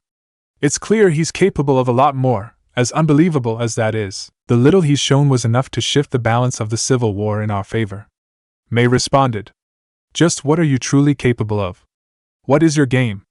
Who exactly are you?" Mei whispered to herself. "At the rebel base. Geez, Naruto-sama, what are you, 12? You suck at talking to girls." Suigetsu teased. "Why don't you ken at Raindrop? Don't make me kick your ass." Naruto growled out. "It does seem like Mei-sama makes you quite uncomfortable. Are you perhaps scared of her?" Kimimaro asked seriously, not quite getting what made Naruto act so strangely around Mei. "Nah, he just squirms like that, 'cause he's trying his hardest to not let his little man salute Mei-sama." Suigetsu snickered. "His little man? Do you have a son, Naruto-sama?" Kimimaro asked, oblivious to the innuendo. Alright, that's enough. It seems free time just makes you guys talk about nonsense. We'll spar to make productive use of our time. Both of you, come at me. Maybe if you guys spent less time yapping, and more time training, you'd actually be able to touch me this time. Naruto said as he grinned. Suigetsu scowled. I'm gonna cut you in half this time. Come on, Kimimaro. Kimimaro simply nodded nonchalantly as he ripped a sharpened bone out of his shoulder. We shall try our best to land a hit on you, Naruto-sama. Naruto yawned. Well? I'm waiting. He gave them a cheeky smirk. In Training Ground 7, a resting day for Kakashi. Eh? Really? Kakashi-sensei and Dangone? Narumi questioned as she tilted her head to one side. SHHHH. Not so loudly. What if someone hears? Izumi said as she looked around to make sure no one was watching. Well, that's an interesting pair. Right, Hinata-chan? Narumi asked Hinata. I think they'd be cute. Hinata replied. Right. They're perfect for each other. Both are crazy enough to be with each other. Izumi exclaimed in excitement. Sasuke began to pale and shiver as he imagined the two. What? No, what if Kakashi brings that insane lady to training? Or what if that lazy bum puts her in charge of training? He began to chew on his nails nervously. Oh, stop it, Sasuke-kun. You're being overdramatic. Enko-chan is a little crazy, but she's actually quite sweet. And have more respect for Kakashi, will you? He's one of our strongest ninja. Izumi admonished Sasuke. You just don't know, Izumi-ne-san. The things she can do, her and her snakes. Sasuke shivered. Narumi ignored her dramatic friend. So what should we do? How can we help? Izumi smiled. I knew I could count on you, Narumi-chan. Just convince Kakashi to stop reading that book of his, and to go on a date with a real woman. And try to subtly suggest Anko. We'll try but dash. Narumi pinched to Sasuke, who's shaking his head and crossing his arms in an X to show he wouldn't be a part of this. Like I said, we, as in all of us, and yes, that includes you too, Sasuke, will try. But it's gonna be hard to get his nose out of that disgusting book. Oh, you mean Ika Ika? It's actually not so bad. They have pretty good plots usually. It's just a problem when you start to prefer the books over real people. Izumi explained. No. Not you too. Narumi gasped. You should give it another go. Maybe it's not so bad? Hinata shyly suggested. No. And oh. Don't tell me they got you too. Narumi screamed as she began to backpedal with a deer-in-the-headlight look, before she ran away. Izumi and Hinata looked at each other before they turned to look at a Narumi who had her hands over her ears, running around screaming some nonsense about some conspiracy involving corrupting the minds of innocent girls, and asking her and Ai-chan to come and save her. Do you know what that's all about, Hinata-chan? Izumi asked Hinata, who just shook her head. At the Mizukage Tower. Sir, our new informants have brought us news that they have a mercenary in their ranks who may be an Uzumaki survivor. He seems to be responsible for the changes in the rebels' method of operation. An officer reported to Yagura. Those damn Uzumaki. They're basically bloodline freaks as well. Kill any Uzumaki we might find. Yagura shouted out as he slammed a fist on the table. But sir, how about their knowledge of seals? Wouldn't it be better if we're able to utilize their knowledge? Some powers are better off disappearing so no one can misuse them. Kill them all. Yagura said, putting his foot down on the matter. This mercenary seems to be responsible for stealing quite a bit of intel, causing our raids to turn into opportunities for ambushes our men for them. They also seem to have found a weak spot in our chain of command who communicates with the mercenary, telling them places they can exploit and raid. Another officer informed the meeting. Using our intel to turn our attacks against us, huh? Yagura whispered to himself, as he thought. We'll use this strategy against them then. Yagura whispered to himself. One of our prisoners exposed where their HQ is. The Mizukage announced as he took a look around the room to see if anyone reacted to the news. We'll build up our forces in Outpost 12C, and stockpile weapons and equipment here. We'll clear out the nearby outposts to send their numbers to Outpost 12C. At least openly. We'll send mostly our weakest and newest recruits here to show off their numbers, while we secretly send 1,000 of our most elite to ambush their base when they move out to attack the supposedly empty outposts near Outpost 12C, and hopefully capture that bitch, May. As such, we'll be sending these men to Outpost 5A instead, near where their HQ is. Yagura explained. Feed them false information to lay a trap? Munashi Jinpachi, the only legendary swordsman of the mist who sided with the loyalists, and right-hand man of Yagura, guessed. Yagura smiled a cruel smile. Indeed. Now everyone, you're dismissed. Except for you, Nizu, I have something to discuss with you. All of the officers, except for Nizu and Jinpachi, left. What is it, Mizukage-sama? The officer named Nizu asked. The actual outpost closest to their base is Outpost 9B. Yagura quietly told Nizu. I see. But why would you lie to the other officers? He questioned. I believe we have an informant in our midst. Make sure you keep this information to yourself. I know I can trust you, so I'm going to put you in charge of the raid. Jinpachi will send you 1,000 men to Outpost 9B, is that understood? Nizu nodded. Hi, Mizukage-sama. I won't let you down. Good. I know you won't. Now go. And make sure you don't tell anyone about this conversation. Once Nizu left the room, Jinpachi closed the door and approached Yagura. Should I send the 1,000 elites to Outpost 9B? Yagura shook his head. Send the deserters, weaklings, and informant suspects. Jinpachi raised an eyebrow. You suspect Nizu? Yagura once again shook his head. No. I suspect everyone except you. That's why I'm going to secretly tell each of them a different outpost will be the real base of operations. Whichever place gets hit, I'll know the officer in charge of that place will be the informant. That's why I'll be sending disposable units there. Jinpachi smiled. Clever. And you'll promptly execute the informant once they're exposed? Yagura smiled back. Not right away. We'll blame the leak of information on that apparent Uzumaki mercenary. We'll use the informant to leak false information to the rebels, and set a proper trap. More of Jinpachi's sharp teeth exposed themselves as his smirk widened. I see. Quite a devious plan, Mizukage-sama. Once we cripple their HQ and capture their slut of a leader, we'll use her to force them to coalesce into one force, so we can wipe them out once and for all. Yagura declared. In the rebel HQ. Mei-sama, we have information from one of our informants in the Mizukage's inner circle. Naruto informed Mei. That's good, let's hear it. Mei motioned for Naruto to continue. Apparently, Yagura plans to make a big show of gathering his forces in the outpost near the Smoky Islands, by emptying the other outposts nearby. However, that's a diversion.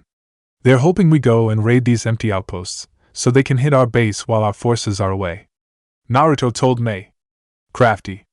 Good thing we managed to sneak in our informant into his council. Mei commented. He says the ambush force will be stationed in the outpost near Turtle Rock. If we can secretly plant bombs and collapse the outpost on their heads as they sleep, he says we'll be able to kill 1,000 of their elite forces. I see. We'll have to play along then.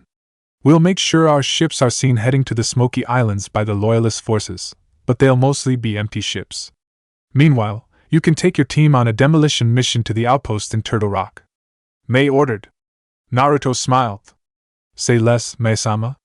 He saluted her and left to get his team. On Turtle Rock at night. Are you sure, Nizu-sama? I could do the inspections for tonight. No. This might be one of the last times we can look over the place before we attack. I'll do the inspections personally. Nizu told the officer speaking to him. Nizu then went off to inspect his men, and the overall security and status of the outpost. He sure works hard, eh? An officer told his fellow officer. That's why we follow him. He doesn't order us to do anything he won't do himself. Meanwhile, Nizu went around the outpost checking on all his men. Are all of our men accounted for? Nizu asked one squad leader. Hi, Nizu-sama. All the men are inside for the night. Most of our sentries will be watching the seas for rebel ships. We'll have a couple men stationed outside. Good. That way, everyone can sleep soundly, knowing they'll be safe. Get some rest too. We have a big day coming for us, Nizu commanded the man, who saluted him and went inside the sleeping quarters. Outside the outpost, 4 sentries slumped over at the same time, dead. Naruto spread his senses around, to check if there were any others that were outside. That's all of them. Good work, team. Damn, I'm never going to be able to eat another barbecued rib ever again. Surigetsu said as he scrunched his nose in disgust, watching Kimimaro pull a sharp rib out of a dead sentry's skull. Kimimaro ignored him. You were right, Haku-san. There is less blood if you stab them with a thinner bone. See, Suigetsu? You owe me. Stabbing beats slashing. Haku said smugly to Suigetsu, as she pulled her new blade out of a man's eye sockets. Yeah, whatever. You just don't know that satisfying feeling of splitting someone open like a ripe watermelon, since you got a weak-ass knitting needle as a sword. Suigetsu spat back. Why don't you leave the fighting to me and Bone Boy here, and go knit me a scarf? A vein began to show on Haku's forehead. Do you need me to freeze you again to remind you that I can beat you any time I want? Alright, you two, that's enough. Our informant should be here soon. Act professional for 5 minutes, will you? Naruto chastised the two teens. A dark figure came outside, appearing to inspect the security outside. He didn't see the bodies of the dead guards, because Naruto disposed of them. The informant slipped a small piece of paper into a bush, and headed elsewhere. A few minutes later, Naruto came out of hiding and picked it up. Good. Thank you for the information. Naruto whispered to himself. Come on team, follow me. Naruto ordered. Haku, Kimimaro, and Suigetsu followed Naruto, and began to stealthily plant Naruto's powerful explosive tags on key structurally important parts of the outpost and the barracks that was connected, all while avoiding the security details due to the informant's information. Once all of the explosive tags were planted, they got back to their boat. They rowed a safe distance away from the outpost, before Naruto formed the hand seal necessary for detonation. Kai! Boom! The large stone outpost exploded and collapsed on itself, killing the men inside, either from the explosion or the massive rocks that fell as debris. And that, my dear friends, is how you destroy a building, Naruto told his crew, as he took a bow. Too bad we couldn't loot the place this time, Suigetsu commented. Or get much action. The mission was a success. We've done as Mei-sama ordered, Kimimaro said stoically.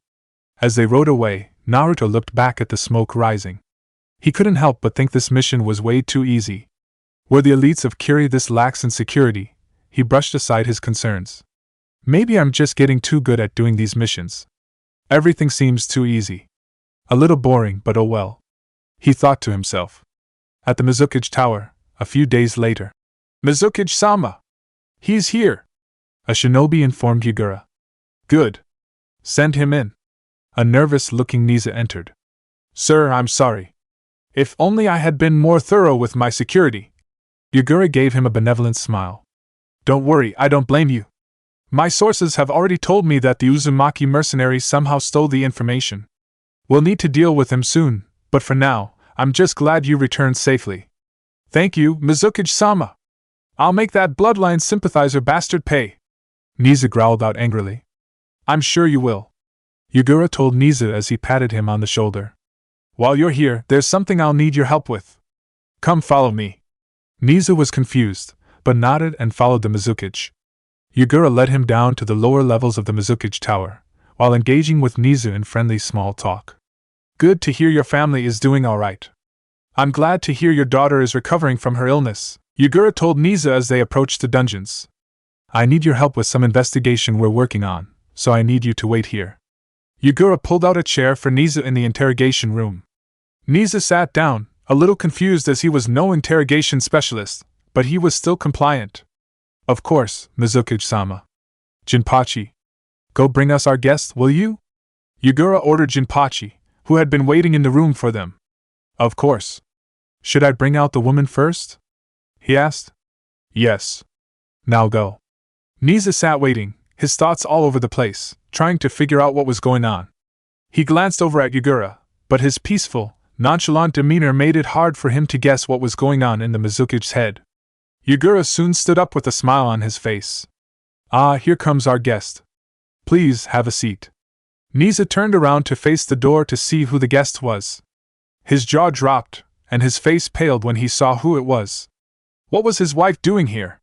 His gagged wife was similarly spooked, and was trembling in Jinpachi's rough grip, as he led her to her seat. He roughly sat her down. Now, Jinpachi. No need to be so rough with our guest. Yugura chastised Jinpachi in a sarcastic tone. What is the meaning of this, Mizukage-sama? Why is my wife here?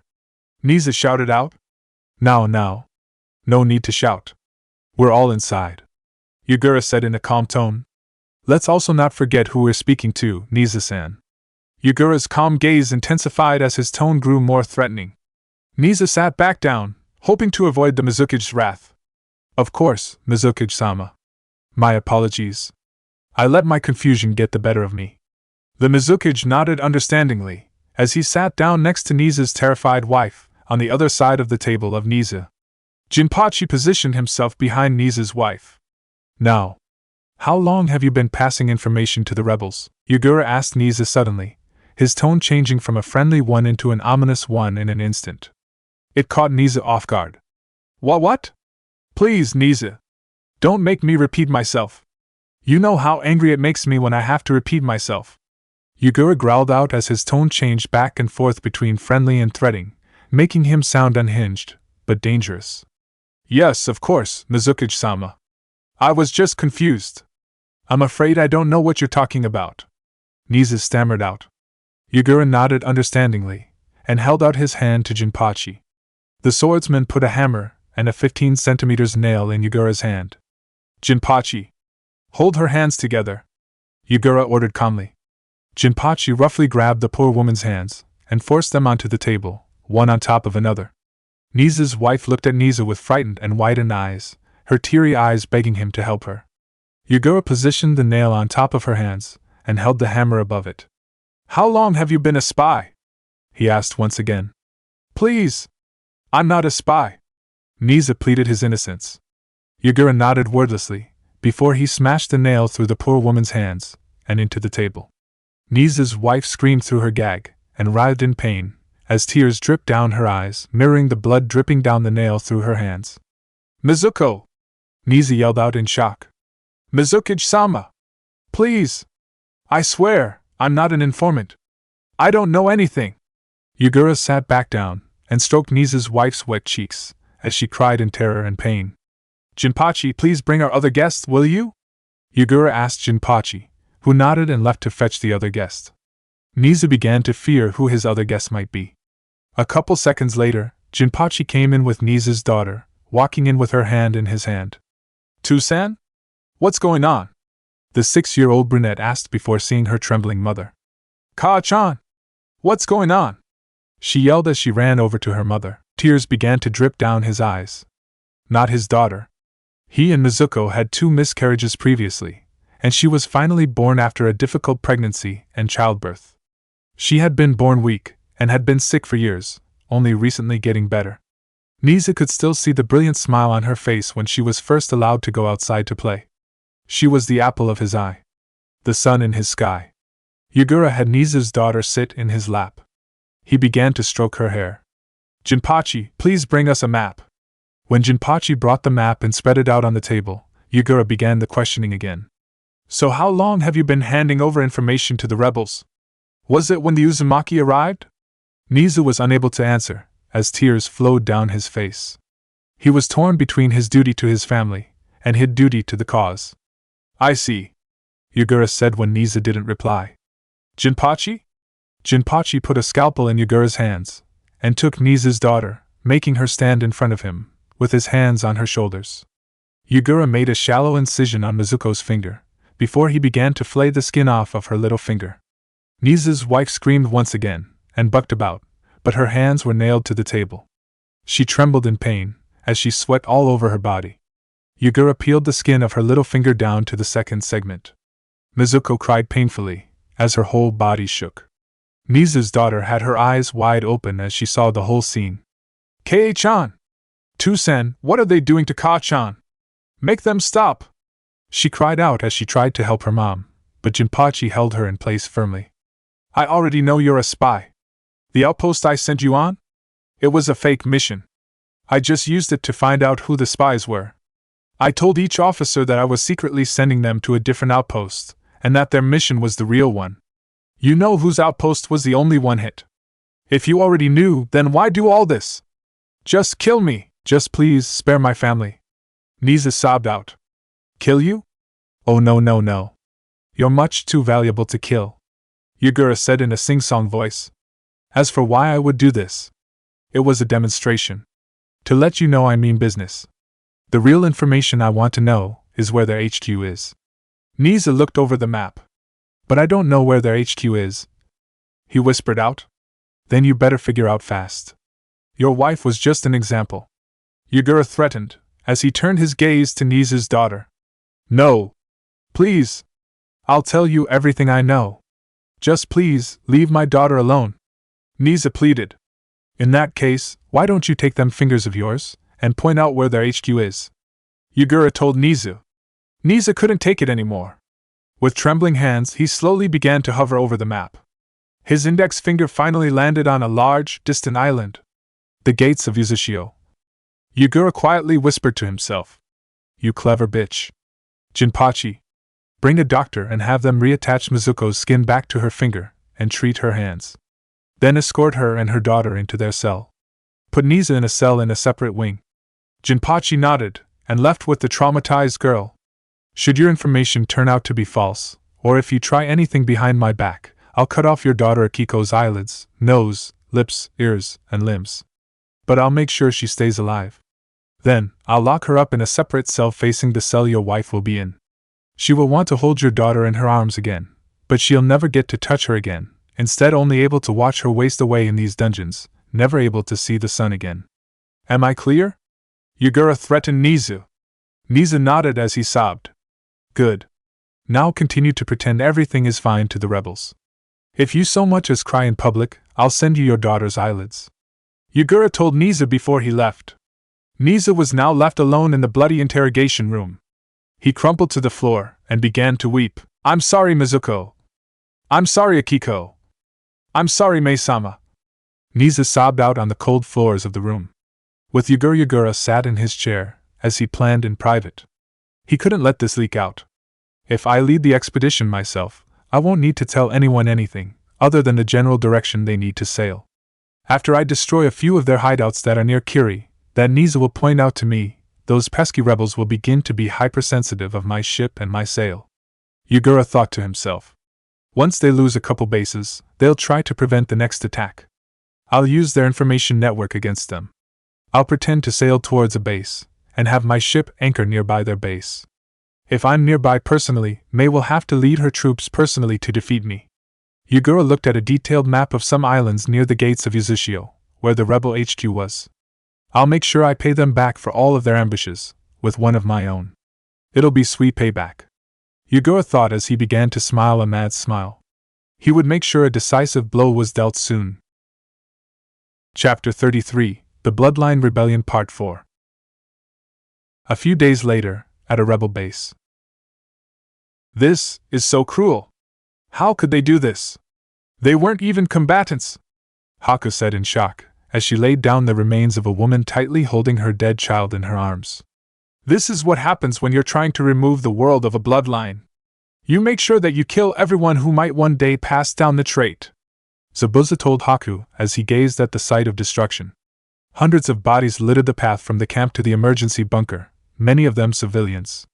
No signs of a fight here, other than the massive destruction of the base. They all died at the same time, unable to fight back. Naruto commented as he looked over the destroyed rebel base. How is this possible? Haku questioned out loud. A strong-ass jutsu. One strong enough to kill everyone at once. Mangetsu responded, without any of the humor that was usually present in his tone. But who's strong enough to do something like this? Suigetsu asked his brother. Yagura. Mei responded instead, clenching her fists tightly as she tried to control her rage. This is most likely his work. She looked around the site, taking in the sight of each dead body that was haphazardly thrown all over the place. Each one was a son, a daughter, a father, a mother, a brother, a sister, a lover to someone. They all had their own hopes and dreams. Hopes and dreams of a better future. They had pinned their hopes on Mei, believing that she would lead them there. They would never see that future realized, all of that blotted out in a single moment of terror. That felt like 1,000 daggers stabbed Mei in the heart. Every time some of her already few rebel shinobi died, it felt like she sent them to their deaths. With the indiscriminate deaths she saw here, she felt like a failure. Mei-sama! We found some survivors in the bunker! Ao informed Mei, as he helped an injured survivor head over to Mei. She says she can tell us what happened. Mei ordered Haku to treat the survivor and get her some water. As Haku cleaned and wrapped bandages around the kunoichi's wound, Mei began to question her. What happened here? Did you see what happened? The kunoichi nodded. It was just another night for everyone. We were cleaning up and getting ready to sleep for the night. I was ordered to set out the traps for fish for tomorrow's meal, so I was at the beach. I finished setting the traps and was about to head back to camp when I saw a ship heading this way. At first I couldn't see the ship well because it was dark and the ship was far away, but I soon saw the blue and red sails with the turtle insignia. It was Yagura's flagship. The injured kunoichi recounted before she winced when Haku tightened the bandages around her leg. Please continue. What happened next? Mei asked. When I saw it was Yagura's ship, I immediately ran to the camp and told them Yagura was coming here. At first they didn't believe me, but a few other sentries came and told the others the same thing. The leader of the camp immediately tried to direct us into the bunker. I was at the door of the bunker, helping people get in, when suddenly she began to trail off as her eyes widened in terror as she remembered what happened. She began to hyperventilate as she was seized by the trauma once again. Suigetsu, throw some water on her face. Haku, get her some sake, immediately. Mei quickly ordered. The woman came back to her senses when Suigetsu splashed her face with a weak water jutsu, and calmed her nerves with the sake that Haku brought for her. I know it's difficult, but please, we need to know what happened. Mei gently pleaded. The kunoichi wiped a few tears away as she tried to calm herself down. I was guiding people into the bunker, when I felt a massive amount of chakra. I'm not a sensor or anything, so when I felt the chakra, I knew something big was happening. I looked over to see what was going on, and saw a massive black ball of chakra flying towards the base. Bijudama. Mei and Ao whispered to themselves. When the ball of chakra hit the base, it obliterated everything. It killed everyone who wasn't already inside the bunker, including Asahi, my boyfriend. She began to sob again. Mei sat beside the crying young woman and rubbed her back to comfort her. I was thrown back into the bunker by the force of the explosion. It hurt my leg, but I guess that's what saved my life. The kunoichi managed to say as she tried her best to stop crying. Shh. That's enough. Thank you for telling us. Mei told the young woman as she hugged her and patted her back. The kunoichi sank into the embrace and began to cry into Mei's chest, finally releasing her tears unconstrained, as the shock wore off and the full force of the situation hit her. Let's bury everyone quickly and get out of here. No point lingering here. Ao suggested. This war was tough on everyone. He had seen too much brutality and death in this civil war. He could see the horrors of the war were hitting the younger shinobi amongst them harder. Help this poor girl find the remains of her boyfriend. It'll help her have some sort of closure. Mei ordered Ao, who nodded. The weeping woman was led away by Ao and some of the other sympathetic shinobi that were around. So it seems the Mizukage is finally stepping out into the stage now. Naruto commented. Mei clenched her fists tightly. I swear I'll make that bastard pay for everything he's done. All the families he's destroyed. All the clans that were driven to near extinction. All of the deaths. I'll make him feel every bit of the pain he forced onto others. We'll need to come up with a contingency plan to deal with this Mei-sama. Zabuza proposed. Why didn't Niza let us know this was coming? Mangetsu asked. Do you think maybe he's been compromised? Naruto shook his head. He's been sending us information, even just yesterday. There was no way he could have known this was going to happen. The Mizukage came out himself, so there was no way for Niza to know where he was going. It's just unfortunate. Mei whipped her head around to face Naruto.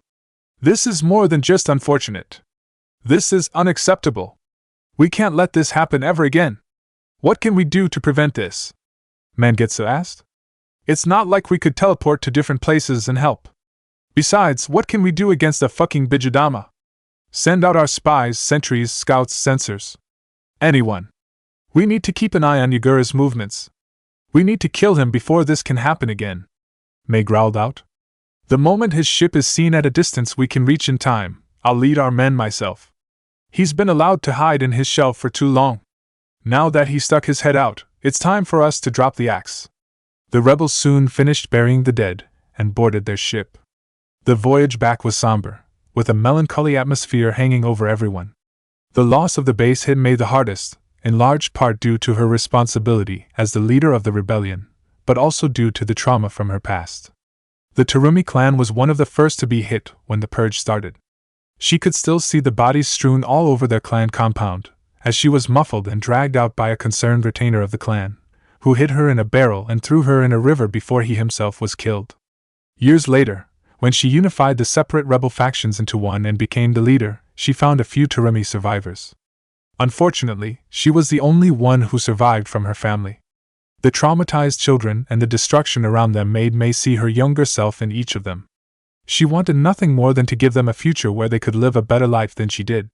The last few weeks had given her hope, but today was a huge blow for the rebels. It reminded them how precarious their situation was. The little victories she had won against the loyalists were just that, little victories. As long as Yugura lived, nothing would change. It reminded May what needed to be done. These little hit-and-run raids were nothing more than attempts to draw out Yugura, and he was finally out now. However, she wasn't quite sure she liked it now that he was out himself. Naruto watched May as she attempted to look unfazed on the outside, even giving him a few flirtatious smiles, but they were hollow. She was really beating herself up inside. She blamed herself for not being to prevent these deaths. For not being a better leader. Naruto turned his mind to his own thoughts. Here was the first Jinchuriki Kage of a village. An insane, twisted, and absolutely cruel bastard who tore apart his own village. Great. Give a Jinchuriki a position of power for once, and what does he do? Becomes a mass-murdering psychopath who proceeds to commit genocide amongst his own village. Naruto thought to himself. He was worried this would be bad for Narumi, who also wanted to become a Kage. If you get in the way of her dreams. His mind was consumed with violent thoughts for the rest of the journey back. With Team 7. Man, C-rank missions are boring. When can we get another A-rank mission? Narumi complained to Kakashi, as they traveled to Suna after delivering messages to other neighboring villages. If you don't like C-ranks, we can always do D-ranks. Kakashi reminded her from behind his book. Oh, come on. We proved that we could take on an A rank. Give us at least a B rank. Narumi begged. You were stabbed in the stomach, Narumi. You guys could have all died. Is that what you want? You'd be happy if one of your teammates die, as long as you get to do cool missions? Kakashi snapped back. That shut Narumi up.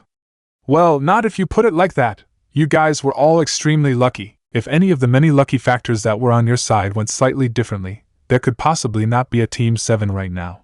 Don't let a success or two get to your heads and make you arrogant. Stronger ninja have died from arrogance, too many times. Kakashi lectured. That put a damper on the team's mood. Oh, and by the way, I'd appreciate it if you didn't go around talking about that mission. Others don't need to know and get the wrong idea. Kakashi told the team as he remembered his mission from the Sandaime.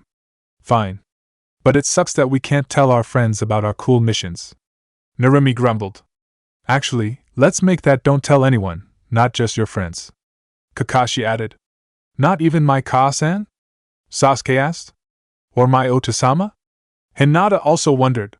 How about my Anai-chan? Narumi asked. Kakashi tried his hardest not to show any reaction to the last name. They might catch on if he gave them any hints. Let's not tell them for now. Don't want them to be unnecessarily concerned. Maybe they'll prevent you guys from going on cool missions in the future because they're worried. Kakashi explained. Hopefully this makes them keep their mouths shut. Kakashi hoped as he tried to manipulate the genin. Oh man. Definitely can't tell Nii-chan then. Narumi shouted out. You guys better not tell your parents either. So, you're saying if we keep it a secret, we might be able to go on higher rank missions? Sasuke asked. Of course. Shinobi are expected to be able to keep secrets after all. If you prove yourselves as being trustworthy, you might be given better missions. Kakashi replied. Of course, that was mostly a lie. Sure, shinobi were expected to keep secrets, but that had nothing to do with missions you were assigned as genin. He just needed to keep the secret from Naruto, for the sake of peace. The team traveled in silence after that for a while, before Narumi spoke up. Kakashi-sensei? She asked. The lazy ANBU captain turned babysitter/sensei replied. I was wondering, have you ever dated anyone before? Narumi asked. Kakashi almost tripped over a rock from the unexpected question. What? No. Not really, he replied when he regained his composure. Why? You want to get dating tips from me? Narumi rolled her eyes. PSHH, hardly. I bet all of your tips will be perverted, seeing how your nose is buried in that book all day. I don't even know how you manage to walk without bumping into things. You might just see me as some pervert who can't bear to part from his precious books for even a second, but underneath that disguise is a shinobi dedicated to training. You see, this is in fact a training exercise for me.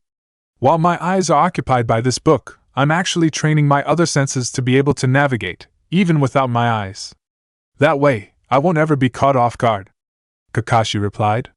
The three genin stopped walking and glared at him. Sensing the strange mood, Kakashi peered over his book. What? That was quite an elaborate excuse, Sasuke accused as he rolled his eyes at what he saw as nonsense. Yeah, if elaborate means a bunch of lies and nonsense, Narumi added. Come on, Hinata, let's go. If we spend any more time around this pervert than we need to, his perversion might spread. Narumi protectively pulled Hinata away from Kakashi, who stood there gaping under his mask. The three genin left Kakashi standing there as they picked up their pace to move away from him. Damn. I thought they'd believe that one. It worked on Guy.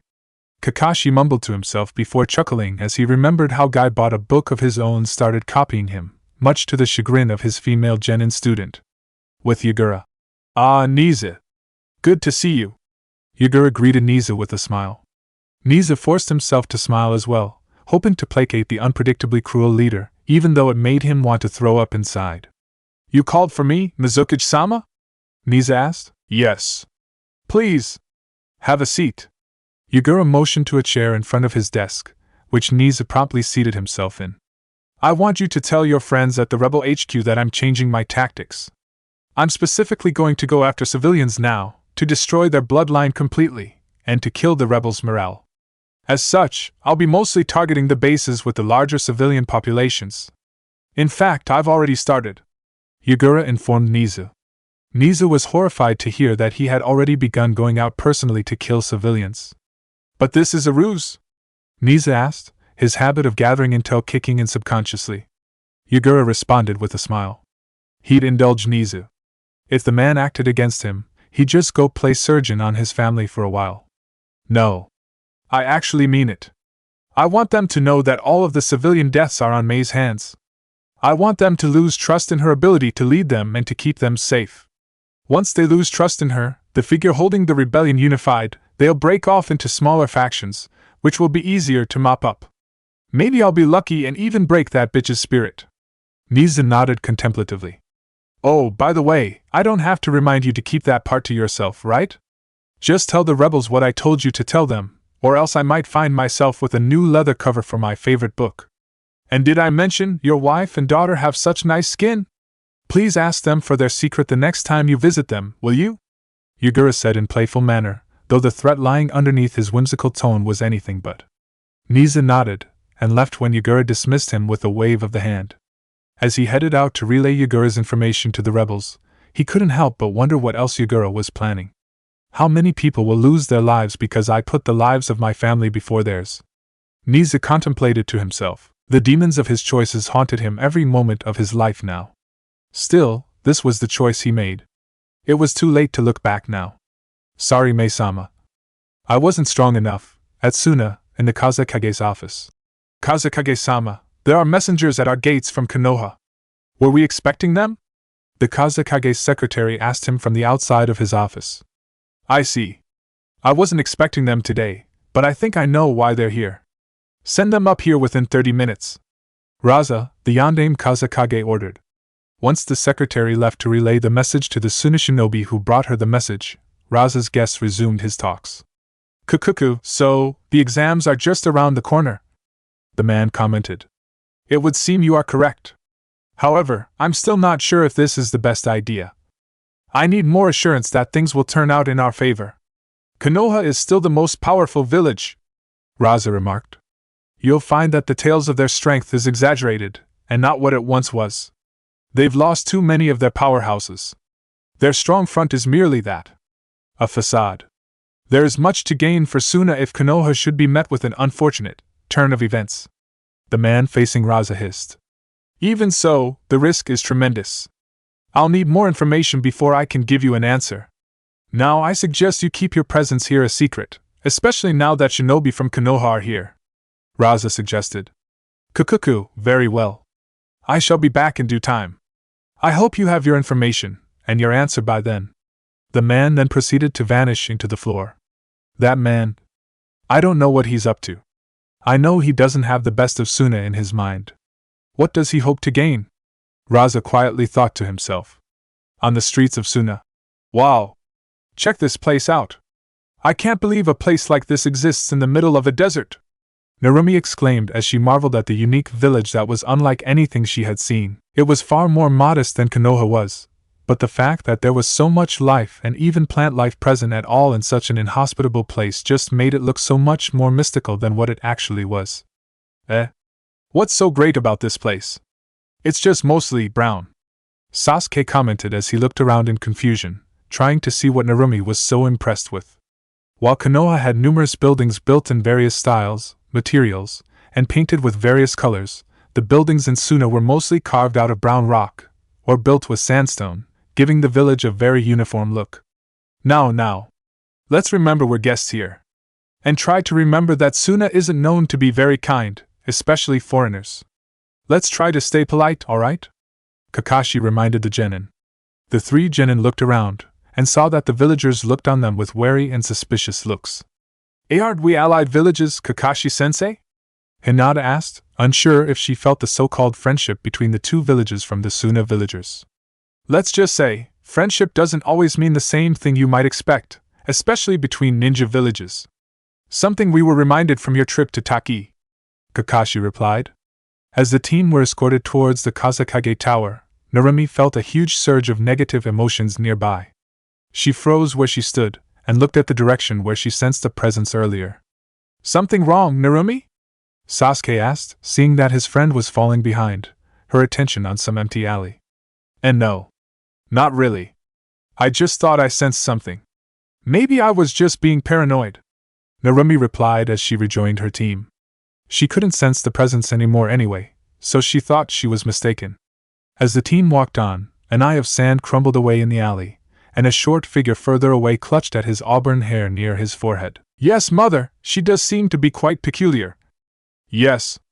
I think so too. Her blood will be the same color as her hair. Maybe I'll keep some after I kill her, he muttered to himself. At the rebel HQ. Mei-sama, we've got another one, Naruto informed Mei. Another base had been attacked by Yagura, and nearly everyone died. Mei felt her heart sink.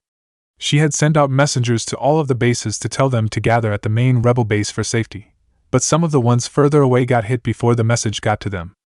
I see, Mei replied simply, lacking the confidence that was usually in her voice. She felt like she had aged another 30 years overnight. The weight of the hundreds of souls that she failed on her shoulders weighed her down like a ton of bricks. Ao looked over at Mei with concern in his eyes. He had heard screams and the faint sounds of sobbing coming from Mei's tent in the middle of the night. He didn't disturb her as he thought she could use the rest, but it was clear she got no rest last night, judging by her disheveled look, which her radiant natural beauty coupled with her makeup failed to completely mask. Even her sharp eyes and luscious hair looked a little duller today. It was clear that the war was taking a toll on her. Ao was worried the men would lose confidence in the cause, and in her, and abandon her if they found out how vulnerable she was.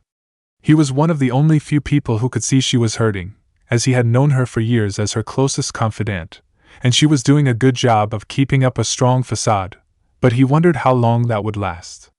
Something needed to change, and quickly too. Mei-sama! Mangetsu yelled as he barged into the tent. She asked, a little lifelessly, as she looked up to see who called for her. Ships! Sighted not too far from here.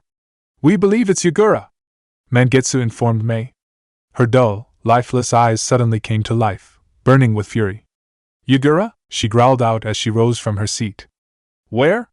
His ship was seen heading towards the Black Cliffs, Mangetsu replied. Looks like Nisa's intel was correct. He's going after the camps with the larger civilian populations. Too bad they already evacuated from the island though, Naruto commented. Gather the men. I want 1,000 men to follow me, and the rest will stay here under Ao. Ao, you're in command until we return. We're going turtle hunting. Mei commanded everyone as she prepared herself. Ao saw the fire return to Mei's eyes. Maybe this was exactly what she needed. Land a blow on Yagura, to make him feel the pain we felt. Maybe even get him. Hi, Mei-sama. Don't you worry about a thing. I'll keep the people safe until you return, Ao assured Mei. He'd try to take any burden he could off of Mei's shoulders. Naruto-kun, get ready to use your technique. I want us to get to the Black Cliffs before he does, Mei told Naruto, who nodded. On Yagura's ship. Are the men ready? Yagura asked a trusted officer. Hi. We've picked out 500 of the stealthiest and most powerful Suiton ninjutsu users and swordsmen in your whole army. They're ready to ambush the rebels and sweep them into the rocks below. We'll sail in our other ship to set ourselves in position for you to use your coral jutsu to pick off the survivors once they fall. Excellent. And Jinpachi? He's hidden himself on a tall basalt column. He's ready to signal us or the ambush party when he spots the rebels, the officer reported.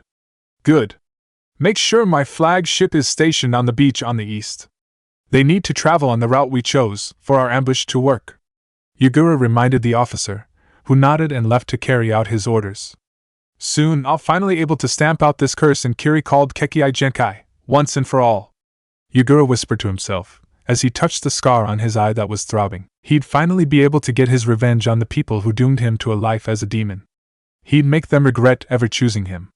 On the western shores of the Black Cliffs, the rebels arrived on the island formed from volcanic activity, which formed the black basalt columns, and the other black igneous rocks which gave it its name.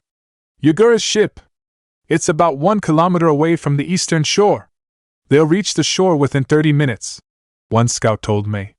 We need to get there before they do. Hurry, follow me, Mei shouted to her men, leading them towards the eastern shore. The 1,000 men with her traveled in a column around the southern edge of the island, as the geography of the island made it the best route to get to the eastern shores undetected, as fast as possible. The island had a circular wall of basalt columns around a flatter area in the interior, where the rebel camp was located previous to their evacuation. The plains area had wide openings on the east and west, which made for an uninterrupted view from both shores. The curved northern and southern walls of basalt formed a cliff face on both the northern and southern sides of the island, though the tiered structure formed paths on top of the lower cliffs that dropped straight into the sea around the island, between the cliff walls around the plains and sea. Other spires and columns of basalt dotted the island, irregularly sticking out higher, and provided plenty of nooks and crannies for people to hide. Mei wanted to plan an ambush for the beach landing, so she could crush the loyalists, which made traveling undetected another priority, in addition to haste. However, she was acting just as Yagura and his advisors had wanted her to. They had already landed 500 of their most elite shinobi on the island hours before, and had stationed them on top of the cliffs overlooking the southern route that Mei and her forces were traveling. They hid behind the many columns of basalt that were sticking out, and waited for Mei to cross the point of ambush. Yagura's flagship was merely a decoy. Jinpachi was hidden on top of a tall spire of basalt, where he could easily see Yagura's ship, the ambush group, and the path the rebel forces were traveling on, though the three were hidden from each other's view. He was there to facilitate movement by signaling the right group at the right time. Jinpachi looked through a spyglass watching the furious rebel leader leading her men through the pass. He smiled with his sharpened teeth flashing wickedly. Everything was going just as Yagura planned. In approximately 5 minutes, Mei would reach the ambush point, where the ambushing force would use their most powerful jutsu to kill, injure, and sweep the larger rebel forces off of the cliff, driving the rest of the stragglers off with an aggressive push onto the jagged rocks below where they would be dashed to pieces. Then Yagura would approach them on his smaller and faster ship, and use his ability to manipulate coral to pick off the survivors. Jinpachi took out a small hand mirror, and flashed the ambushing force 3 times, letting them know where the rebel forces were. The rebels are almost here. Mask your chakra, and be ready to use your most powerful Suiton jutsu on my command, the leader of the ambushing forces commanded. Oblivious of the trap they were heading into, Mei led her forces from the front, with Zabuza and Mangetsu by her side. Naruto and his team were in the back, protecting the rear of the column. Due to the haste, and assumed advantage of arriving first, nobody was able to do a thorough scan of the island, to look for enemy forces. Jinpachi flashed the loyalist ambush commander with the mirror once, letting him know it was almost time. The leader of the 500 took a deep breath and calmed his nerves. If this ambush was successful, the civil war could effectively end today, Perhaps Kiri could finally know peace. He could hear the sound of thousands of footsteps approaching, and knew it was now time. He held up his hand and began to count down, as he quietly whispered the countdown under his breath. 5, 4, 3, 2, 1. Now! He shouted out to his men. The rebels were caught off guard at the sudden shout, and froze in their place as 500 men suddenly emerged from the sloping cliffs above them. Sway-tun, swishuha! Water style, water colliding wave, sway-tun, bakushuishuha! Water style, exploding water shockwave, sway-tun, suryudan no jutsu! Water style, water dragon bullet technique, sway-tun, swikoda no jutsu! Water style, water shark bullet technique.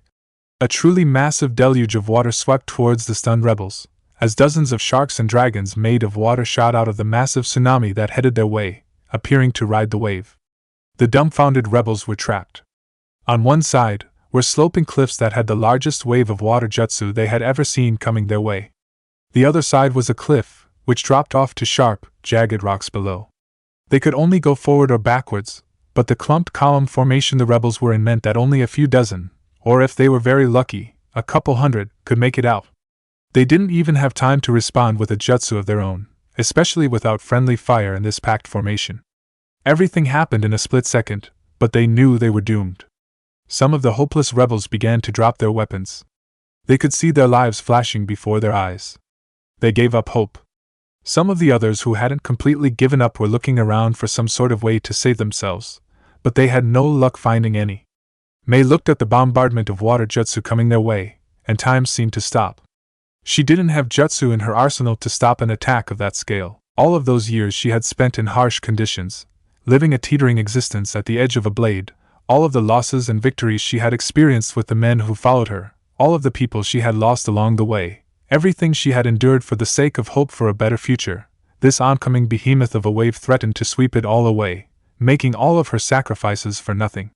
A single tear rolled down her cheeks as she clenched her fists so hard that her nails began to cut into her palm and draw blood. She was furious at herself for leading her men into an ambush. She was furious Yagura would be victorious once again. She was furious that she would be unable to bring that barbaric, psychotic tyrant to justice. But most of all she was furious at this unfair world that she was born into, one that gave her nothing but hardships, and teased her with hope for a better future, hope for justice, only to snatch it away in the most heartbreaking way. She resented her parents for bringing her into this world, and resented the heavens above that had destined her for this life. This last defeat would be a tough one to swallow. It was so bitter. She knew even if she died here today, she would never find peace. One by one, the men began to accept their fates, and their arms hung limply at their sides, awaiting the rest they would finally get with their deaths. All hope seemed lost for the rebels as the giant wave was only around 20 meters away from their position. That was when Naruto jumped ahead in front of the giant wave, along with 2 shadow clones he had formed without any hand seals. Fuck it, if I don't reveal my powers now, there won't be a rebellion to show it to later. Sorry, Hokage-sama, but I'm going to have to reveal myself earlier than we had planned.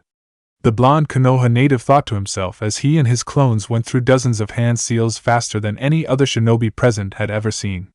Katon, Guka Mekakyu! Fire release. Great fire annihilation. Naruto bellowed out before spewing a massive wall of intense blue fire that almost rivaled the scale of the incoming combination of over 100 Sway-tun jutsus. The rebels were left speechless by the largest fire jutsu any of them had ever seen in their lives.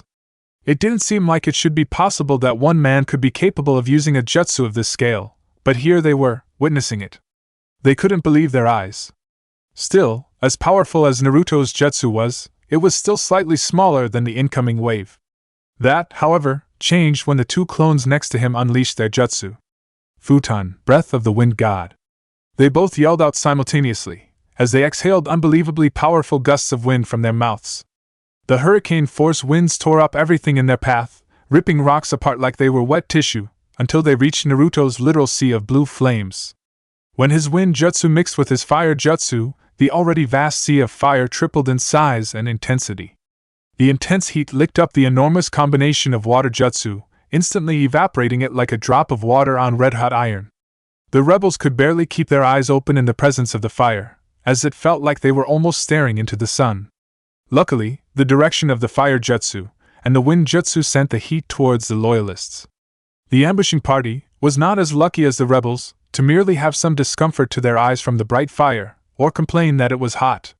The 100 or so shinobi that were closest to the front and cast the massive combination water attack died painlessly, as the intense heat flash boiled all of the liquid in their bodies into steam instantly, causing them to explode before they were incinerated into dust. The ones who had it worst were the several dozen men that were close to the front, but behind the Suiton users. The fire didn't reach them directly before Naruto cut off his jutsu after a couple seconds due to the massive chakra cost for the jutsu, which caused his clones to poof out of existence after using all the chakra they were given for the powerful S-ranked wind jutsu.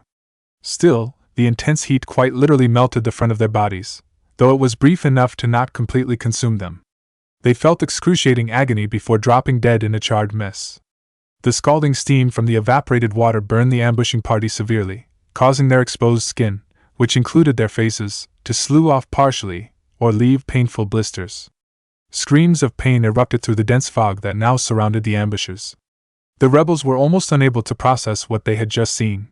One moment, they were sure they were going to die in the face of the most powerful combination of water jutsu they had ever seen. Then, a literal sea of fire from the most powerful jutsu, regardless of element, that they had ever seen, licks up the entire small ocean of water that was heading their way. More incredibly, that jutsu was cast by one man. One man that many had simply thought to be a stealthy seal master swordsman. Unbelievable! Mangetsu whispered out. Zabuza just stood there with his mouth hanging open. He had always known Naruto was strong, ever since he faced him in Wave, and advocated his strength when others in the rebellion doubted Naruto's true strength. However, he had no idea this was what he was capable of. Naruto's team was also shocked to the core. Haku's eyes looked like they were about to pop out of her skull. Even the usually calm and stoic Kimimaro looked shaken. Suigetsu, however, was the most shocked. He remembered how relaxed he had been with a man who he imagined had the power of a god, even going so far as to make fun of him. Shit. What the fuck did I just see? Despite leaving every single person speechless, Naruto was not done yet. He bit his finger and drew some blood. Kuchios no Jutsu! Summoning technique. A giant puff of smoke appeared, temporarily hiding Naruto from view. Everyone squinted their eyes, trying to see what the Uzumaki mercenary would do next. Slowly, some of the smoke receded, revealing Naruto standing on top of his summons. Is that Dash? Zabuza gasped out in shock. Mangetsu narrowed his eyes. That's the lost summons of the Night Aim, the giant clam. Gasps and murmurs broke out through the rebel army. Just who was this man? May watched the continuation of unbelievable and unpredictable actions from Naruto wordlessly. Being a clam, Naruto's summon was unable to communicate vocally. However, what it was incredible for was Genjutsu, unmatched amongst the other summons. It was able to overcome its lack of vocal abilities with its prowess in Genjutsu. It's been a long time, Naruto-sama. Why have you summoned me? The giant clam communicated to Naruto telepathically through a Genjutsu. I'm going to try out something, but I'm not ready for the world to see it yet. I need you to create a Genjutsu that covers this entire island. Hide the real me and my actions from view, but make them see mirages of me attacking them. For the rebels on my side, I want you to just make them see a thick mist covering what's going on. You can then burrow into the ground and hide yourself as well, Shinkiro-san. Naruto instructed the giant clam. As you wish, Naruto-sama. The giant clam communicated before it began to spew out a mist from its siphon. Once the mirage of the giant clam took hold, it buried itself into the ground. Futon, Kairiki Muso! Boil release, unrivaled strength. Naruto whispered out, before he jumped into the air with a steam chakra-powered jump that sent him high into the air. In the air, he unsealed a tri-pronged kunai which hadn't been seen on a battlefield in decades. Kunai Kage Bunshin no Jutsu, kunai shadow clone technique. Naruto whispered out as he threw his kunai, causing it to multiply into hundreds of kunai that landed all over the area the loyalist ambushers were located. The injured ambushers heard several thuds near their location, but couldn't see anything, due to Shinkiro's Genjutsu. They struggled to get into a fighting stance, when they saw hundreds of blonde figures in a Kiri Anbu outfit and a Hunter-Nin mask running at them with a sword. They tried to cut the apparent rebel Anbu down, but their swords and kunai just hit empty air. What's going on? One loyalist shinobi wondered out loud. Is this a genjutsu? Kai. Wait, why can I still see them? They tried to fight off the mirages of Naruto, but failed to do any real damage to the real Naruto. Meanwhile, Naruto closed his eyes and began to stretch out his senses. In just a couple of seconds, he located each of the locator beacons that his kunai were inscribed with, and the chakra of each enemy shinobi. He drew out his Kiri-Anbu sword, and formed 10 shadow clones. This is my first time trying this, so I hope it works. He thought to himself. Time to recreate your legend, Tusan. Naruto whispered under his breath. Hiraishin. Then, all the clones vanished in a yellow flash. It was absolute chaos for the loyalists. They were cut down by an enemy they couldn't see, while they were fighting illusions. Naruto released all of his resistance seals, and moved faster than he had done so in a long time. He and his clones flashed around the mist, delivering deadly strikes with his wind chakra-enhanced sword. The rebel forces couldn't see what was happening, but they could hear the sounds emerging from the mist. Screams of pain and terror rang out, as the sound of steel tearing through flesh was interrupted by the garbled sounds of blood gushing from slashed throats. The dull thuds of sundered flesh hitting the ground happened so frequently it almost sounded like rain on a rooftop. Being unable to see what was going on left everything to the imagination of the rebels, who only had the terrifying and gruesome sounds to work with. The rebels watched in a hushed silence. Something was going on in that mist, and it was something terrifying, something their imagination went wild with, but reality was worse than what they could imagine. Naruto's deadly storm of blades came to an end in less than a minute, having sliced and diced each enemy into multiple chunks, when the last shinobi fell to the ground, dead, and cut into 5 pieces. He stood there panting after his handiwork was done. Even for a chakra monster like himself, using a powerful wind jutsu to travel, then using 3 chakra-intensive S-rank jutsus with shadow clones, then summoning a boss summon, then using the Hiraishin to kill hundreds of men, was not something that was easy on his chakra reserves. Thanks, Shinjiro-san. You can go now, Naruto told the clam. Anytime you need me. Until next time then. The clam conveyed before it summoned itself back to its home. When the giant clam vanished, the genjutsu mist vanished as well. The heavy mist had been blown away by this time too, revealing Naruto to the rebels in all of his bloody glory. The rebels stood speechless as they looked on as Naruto emerged from the mist, absolutely covered in blood, wielding just a blade, panting as he stood upon literal heaps of the dismembered corpses of 500 shinobi that looked more like mangled meat rather than something that was once living, breathing people. Many of the rebels with weaker stomachs immediately threw up. Even with a life of fighting and death, this sight was simply too much. Soon, however, everyone got over the shock, and they realized what happened. They had been saved from certain death. After a brief silence where no one knew how to react, Mangetsu began to clap slowly. Zabuza soon followed his comrade, and within seconds, the whole army was clapping. Cheers and whistles began to ring out all over the place celebrating Naruto's victory. Despite all of the joy from being saved and being victorious, Mei stood there with an odd look on her face. She too was relieved at being saved, and happy they had won. However, she felt a chill creeping into her very bones at the implications. Here was a man who was capable of easily destroying an army by himself. Sure, he was with them now, but he wasn't a Kiri shinobi, and was only here on loan. There was no guarantee that they wouldn't face him as enemies one day. The fact that such a person existed was an existential threat for Kiri. She looked over the overjoyed rebels, and noticed no one saw the same problem she did. They assumed he was from Kiri as he hid his identity from everyone except a select few, and even they looked happy, not realizing the implications. She realized as long as he breathed in Konoha, Konoha would be untouchable, and far beyond their reach. Kiri would just be another second-rate village. Just what kind of monsters do they have? This is just one of their men. How about all of their other legends? The Sannin? The Ghost Squad? The Uchiha clan? The Hyuga clan? The Ino Shikacho trio? The Aburame? Kakashi of the Sharingan? The beautiful green beast of Konoha? The god of shinobi? She thought to herself. That clever bastard of a Hokage. This whole time, I thought he sent Naruto because he wanted to form an alliance with us once we won, when in reality, it was merely him flexing Konoha's muscle, showing the whole world how strong Konoha is.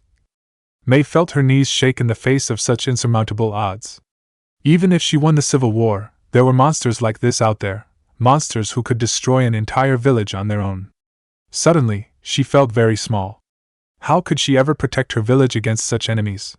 Was she even fit to be a leader? No wonder he was so carefree. This was all just child's play to him. What a cruel joke. Mei realized.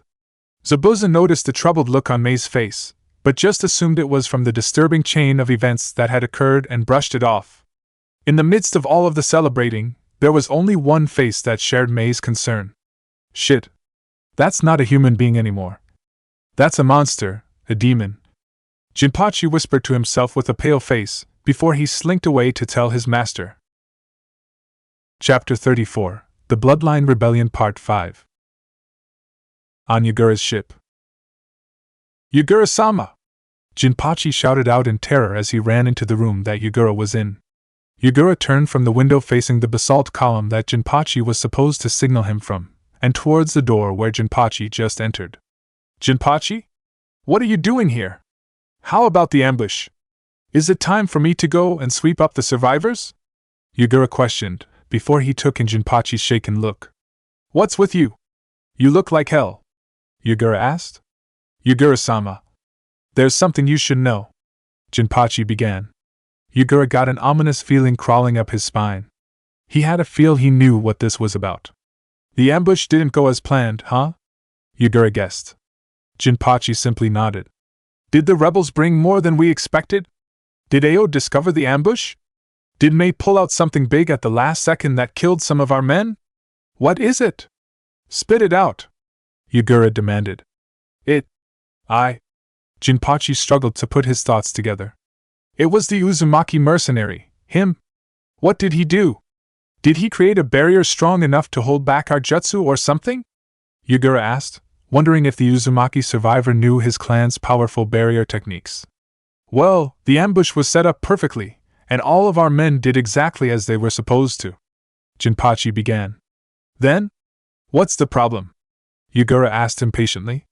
Everything was going fine, and it looked like the rebellion would end tonight. Then, he came along. Jinpachi shivered as he continued. He used some fire jutsu that was stronger than any I've ever seen. He evaporated the whole wave, the combined jutsu of over 100 of our strongest Suiten users. Yagura couldn't believe what he was hearing. Something like that shouldn't be possible. No, there's no way. That's impossible. You must have seen things wrong. He was in denial. No, Yagura-sama. I'm sure of what I saw. Even worse is the fact that the fire jutsu not only stopped their combined jutsu, but also proceeded to kill all of the Suiten users. Yagura leapt out of his seat. All of them? But those were our strongest. How is that possible? How about the swordsmen that were sent with them? Did they counterattack? Jinpachi shook his head. I couldn't really see well because of the steam that resulted from the evaporated water, but when the mist settled down, he had killed them all. What the hell are you talking about? Who killed who? You're telling me that mercenary killed all of our men? Alone? Yagura was in disbelief.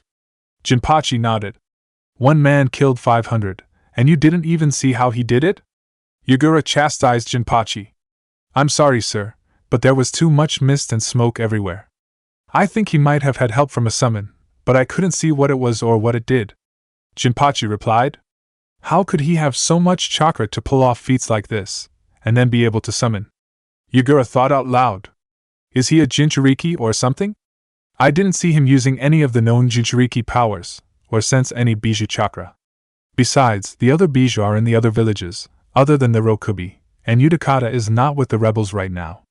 Jinpachi reported. Yagura sat back down in his seat and began to think. After a few minutes of silence, Yagura grinned. Jinpachi, gather all of our men. Load as many men we can in my ship, and gather the ships from nearby outposts and bases. We're hitting their HQ tonight. Jinpachi paled. But Mizukage-sama, didn't just hear what I said? The Uzumaki mercenary is capable of killing hundreds by himself. He used 3 S-rank jutsus, shadow clones, and a summon, all in one battle. Yagura gave Jinpachi a smirk. Exactly. Those are all chakra-intensive feats.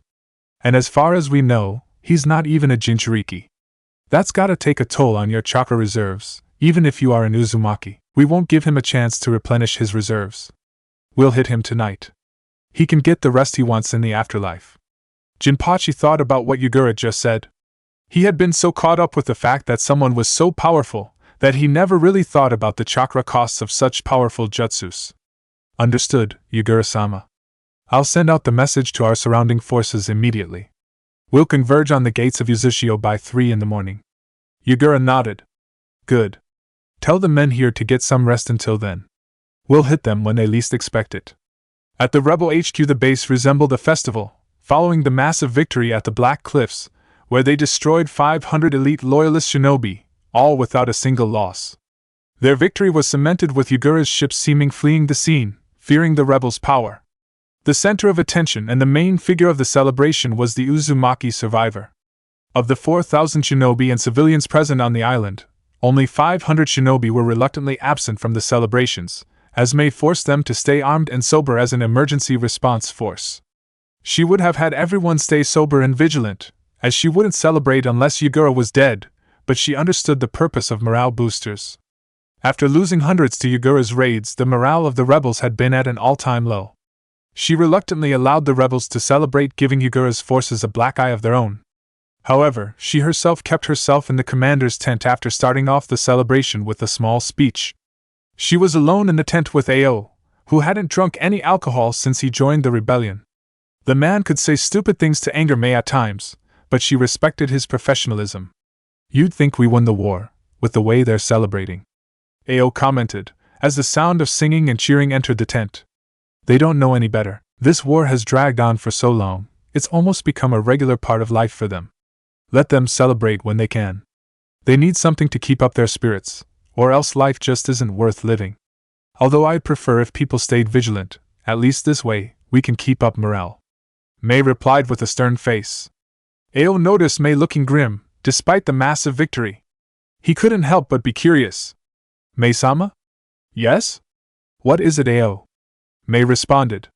I understand why you won't celebrate with the men, since you want to stay vigilant until we have achieved our final victory. But why do you look so miserable? It's as if we lost the battle instead. Ao asked. May sighed as she ran her fingers through her hair. Ao, do you think I'm a good leader? Am I fit to lead these men and women, who trust me to lead them and protect them? Ao was surprised by the sudden question. What? Of course. Why else would I follow you? Why would we all put our faith in you in the first place? Why would you even ask that? There's so many powerful people out there, Ao. Maybe even more powerful than Yugura. Even if we're able to overthrow Yugura, what will we do if we face an even bigger threat? What can I do to protect our people? What if I'm just not enough? May asked solemnly and full of self-doubt, quite unlike her normal self. That was when Naruto made his mistimed entrance into the tent. So, this where you two were. I couldn't find you guys anywhere in the celebration. Naruto announced with a mischievous smile as he held up a bottle of sake and a couple bowls to drink it from. Ah yes. Here comes the big hero of the rebels. Sorry we weren't able to sing your praises with the others, Hiro-sama. May said sarcastically. Naruto and Ao were both somewhat thrown off by May's cold reception of Naruto, who had just saved them from a watery death. Right. I mean, I wasn't really looking for all that. That's not why I did what I did, Naruto said awkwardly, not knowing what was up with May right now. Oh really? Was it just for fun then? Or maybe you were hoping I would reward you with my body if you could save me like some damsel in distress? May replied with an attitude that seemed to indicate she was running out of patience. What? No. Of course not. Why the hell would you say that? What is wrong with you? Naruto replied defensively. What is wrong with me? What's wrong with you? May shouted out as she stood up from her seat, slamming the table with her hands. You had all of this power this whole time. You had the power to take the fight against Yugura directly. You had the power to save the lives of hundreds of my men. And what did you do instead? You just do the bare minimum. Just enough to keep yourself from being dead weight. Is this just a game to you? Are the lives of my men just a joke to you? Do they mean nothing since they're not from Konoha? Naruto's face changed into a serious one that May hadn't seen before. A joke? The bare minimum? You've got to be shitting me. Tell me, who's been more useful than me? I've been busting my ass for you since I came here. How dare you say I'm treating this as a joke? May was furious. Then why did you wait until now to take it seriously? How many people did you see die, while you were hiding your true strength? How many families torn apart? How many made orphans? What did you expect when you hired me? Did you expect me to be your savior and win the war for you? Let me set things straight. I'm not here to win the war for you. I'm here to help you win the war. Do you understand the difference? Naruto rebutted. Oh please, why don't you enlighten me, Naruto-sama? Mei replied sarcastically. Naruto scowled at Mei's response. What would your victory mean if Konoha won it for you? Just swooped right in, and solved all of your problems for you, as if you weren't able to do it yourself, like how a mother might open a lid on a tight jar for her 5-year-old child. Is that what you wanted? To be baited? If that's what you wanted, all you needed to do was ask. We'd love to show the whole world that Konoha is superior to Kyuubi, and have you in our debt. Hell, why not just make you our vassal? You can't even protect yourself, right? We could just station our shinobi in your village to make sure it stays safe. You know what? Why not just hang Konoha's banners in your village? I'm sure there are many in Konoha who'd love that. Mei glared angrily at Naruto's tirade, but remained silent. I was helping the way I helped, because it would mean so much more if Kyuubi rid itself of its tyrant on its own strength. What is a victory if you're just a bystander? A victory won through blood, sweat, tears. A victory won by its own people. A message to the world that Kyuubi will not be idle in its fight for its own liberty. A message to the world that Kyuubi doesn't need a foreign savior. Wouldn't that mean more? Naruto questioned the rebel leader. Maybe I was wrong. Maybe it does need a savior. Maybe an easy victory off of someone else's back to save your own skin is more important. After all, you have to make sure nobody gets hurt, right? Silly me. Naruto remarked as he turned around to leave without waiting for Mei's response. He was tired of the bullshit. How dare you talk to our leader so disrespectfully? The insolence! Ao yelled towards the back of a Naruto that was leaving the tent. Naruto ignored Ao. He turned around one last time, at the entrance of the tent. How dare you accuse me of not caring about the lives of the people here? How dare you? He growled out.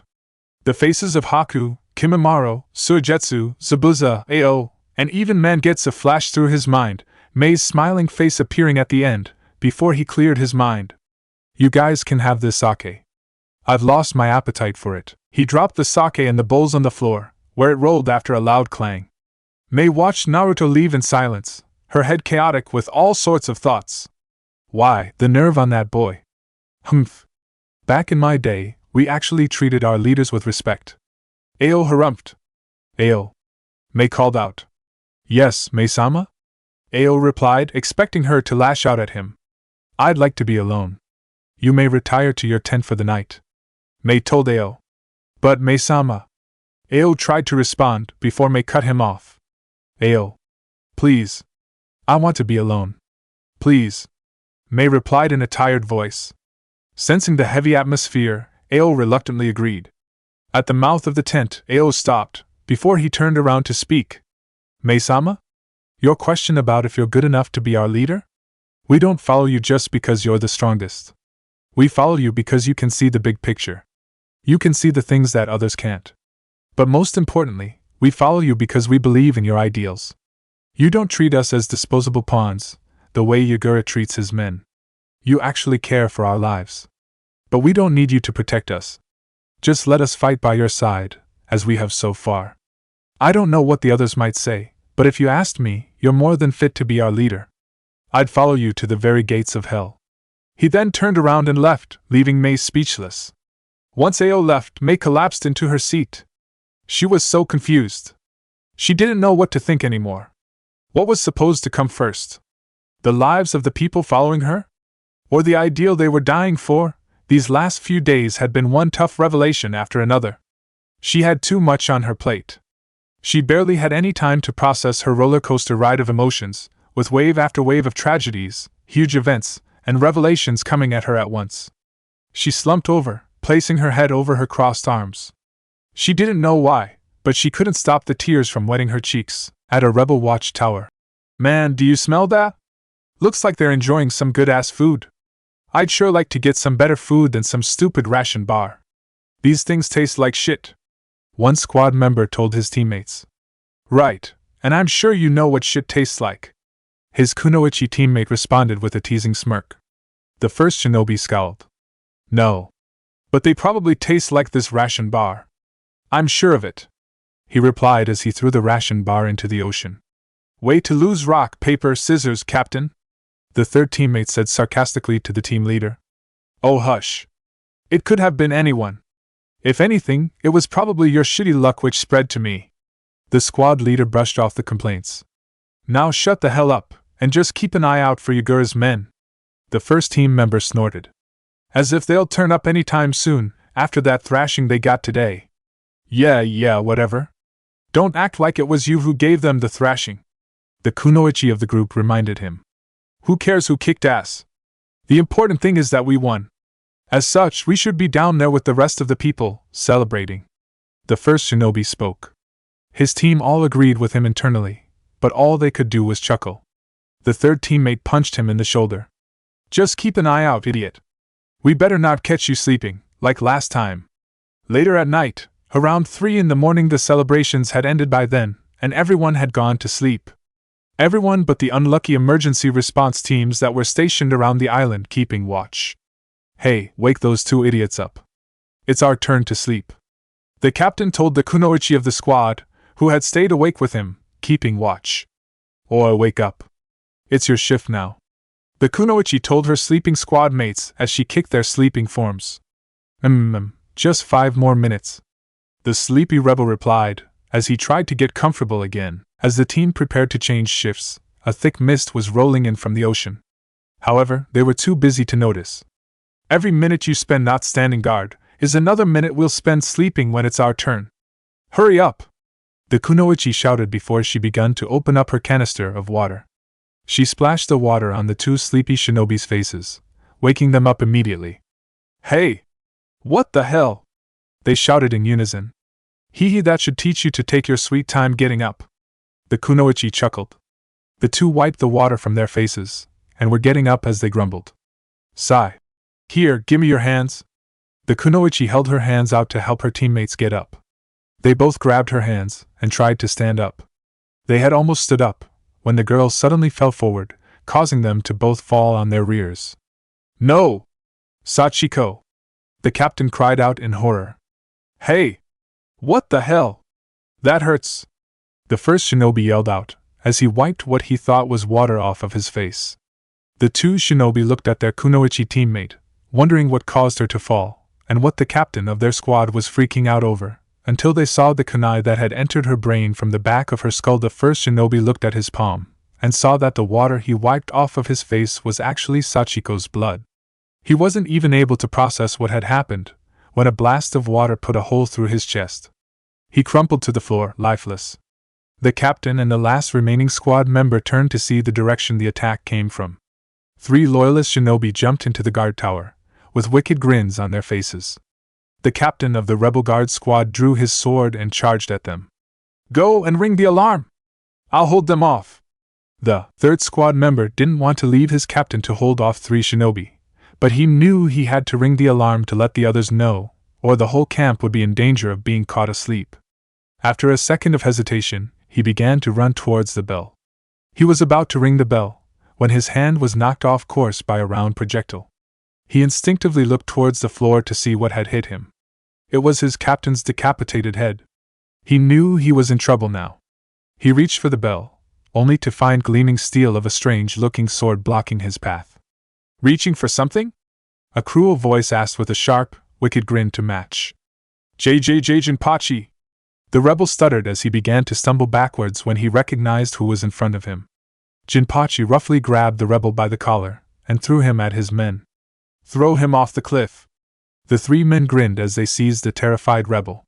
The rebel shinobi screamed as he was tossed off of the guard tower and towards the jagged rocks at the bottom of the cliff. It's over! This is where I die, the man thought to himself. We let our guards down, and now we're all dead. He suddenly realized that the others were counting on them to warn them if an attack was coming, but they had failed to do that. There would be hundreds, if not thousands of more deaths due to their failure. The least I can do now is let the others know they're here. As his dying act, he drew a kunai with an explosive tag attached to it, and threw it high in the air, hoping the explosion will catch the attention of the other guard towers. He held up his hands in the seal to detonate the tag when it reached the apex of its skyward journey. He was about to detonate the seal when Jinpachi engulfed the tag and the kunai with a whip of water, drenching and deactivating the tag. Nice try. But no luck this time. Go and meet your friends in hell. Jinpachi sneered. No. I failed. The falling man whispered to himself, right before he was dashed against the sharp rocks, and died instantly. Jinpachi and the 3 shinobi with him smiled when they saw his body ragdoll when it smashed against the sharp rocks. Well, that was fun, Jinpachi said with a smirk. He looked to his right and left, and saw the fires in the other guard towers go off, as the others were also ambushed. Let's get the rest of the party started. The men with him grinned. With Mei it had been hours since she had her argument with Naruto, but she couldn't motivate herself to leave her seat in the commander's tent. She had sat there for hours, just thinking. She had been thinking over how she had been performing as a leader, what she should be prioritizing, and also about how she had acted in front of Naruto. Naruto-kun was right. All of our sacrifices will mean nothing if we depend on another village to solve our problems for us. We can't let another village defeat Yugura. This war is as much a war for our right to live, but also a war to send a message to the world. If we fail here, we'll never be respected by the other villages, and we won't be able to respect ourselves either. Naruto-kun, you held yourself back to give us the chance to handle our own problems, while still helping us with major issues. Mei concluded. I was too caught up with my own self-doubt and emotional issues to see the big picture. I have to find Naruto-kun and apologize for my behavior earlier. Mei realized, when she suddenly heard screams coming from outside the tent. Warning bells began to go off. What in the world? Mei whispered to herself. Amai-sama! Chojuro shouted out as he ran into the tent, breathless. Chojuro! What the hell is going on outside? Mei asked. Mei-sama! The Loyalists! They found our base! We're under attack! Mei's heart sank. The moment she had been fearing all along was finally upon her. No! I knew it! We should never have let our guard down! Mei mumbled under her breath. Chojuro! Wake up Ao, Zabuza, and Mangetsu! Get yourself armed, and guide the civilians towards the ships.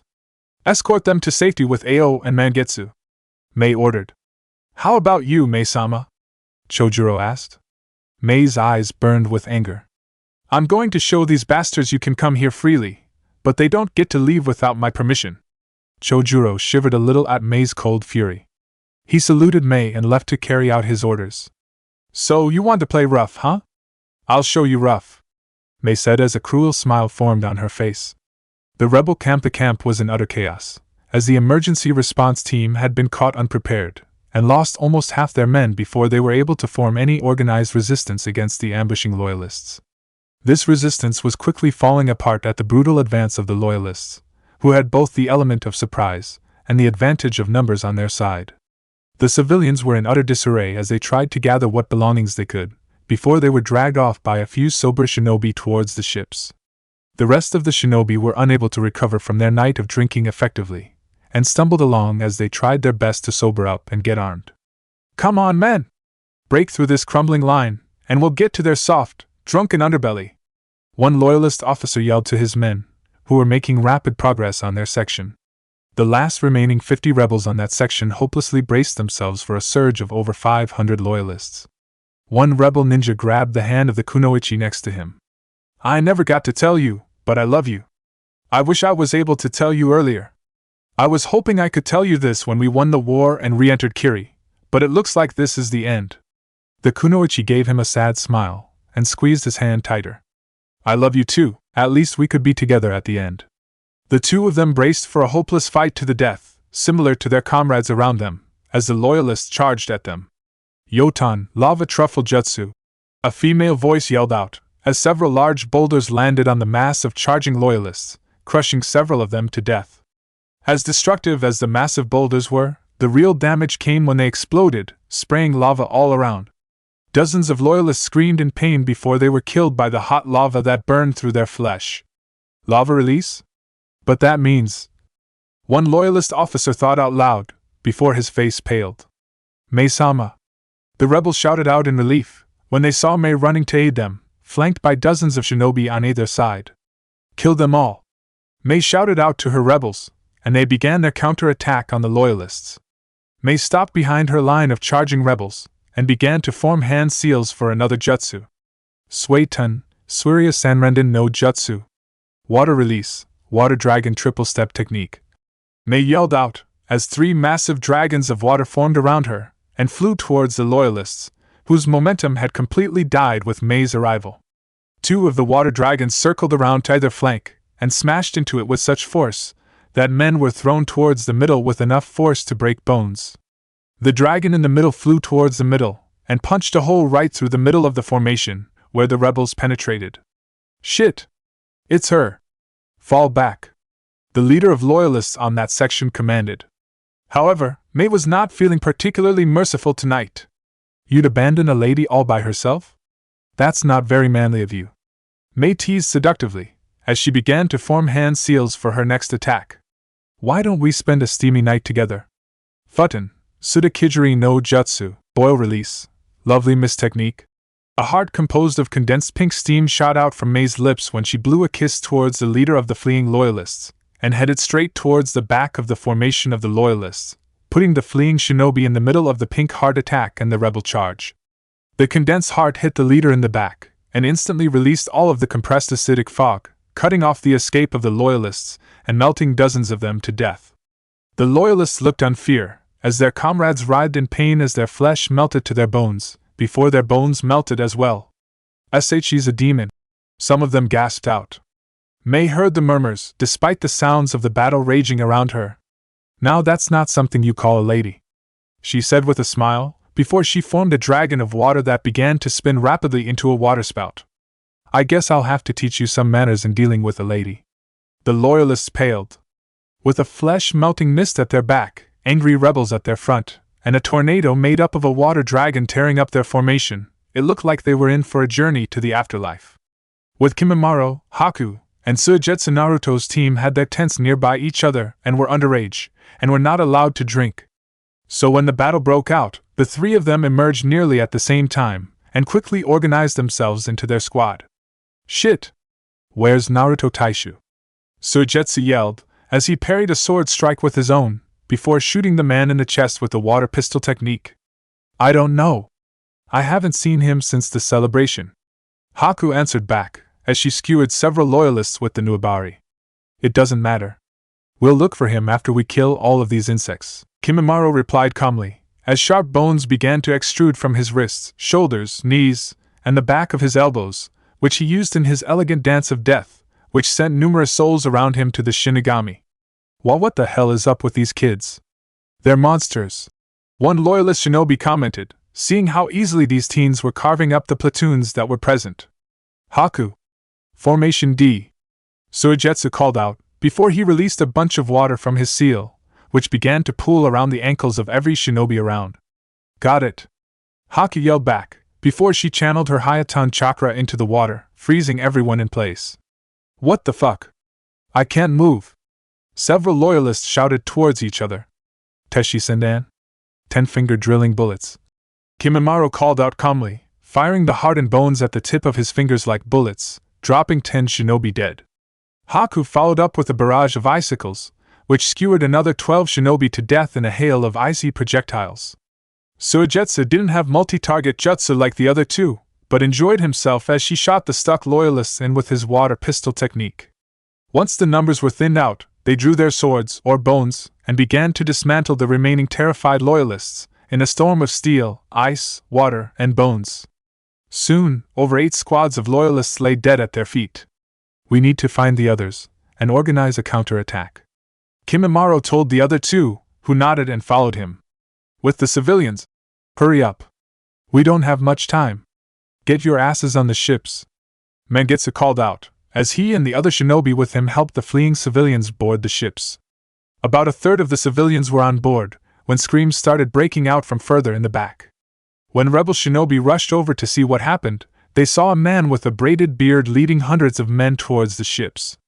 Going somewhere? The man asked with a smirk, before he began swinging his strange-looking sword at the rebels. Boom, boom, boom. Mangetsu watched explosions going off a short distance away. Every time the man swung the sword, an explosion occurred, sending civilians and shinobi alike flying away. Mangetsu gritted his teeth. Jinpachi! Jinpachi smashed his legendary sword, Shibuki the exploding sword, into another rebel shinobi who dared to get in his way, in an attempt to stop him from harming the civilians. He was rewarded for his efforts by being blown to bits. Jinpachi looked up to see Mangetsu glaring him down. He responded with a toothy smile. Well, hello, my old friend. Jinpachi sarcastically greeted Mangetsu. Don't you dare call me that, you damn traitor! Mangetsu bellowed back. Now. No need to get our panties in a bunch. We all do things we have to do, Jinpachi replied cheekily. The eye not covered by his eye patch glared at Mangetsu. Besides, in my eyes, or should I say you lot are the traitors. I'm the only who stayed loyal to Kiri, while you threw your lot in with the bloodline freaks since you're one yourself. Kiri is more than Yagura, you stupid piece of shit. Can't you see he's destroying Kiri?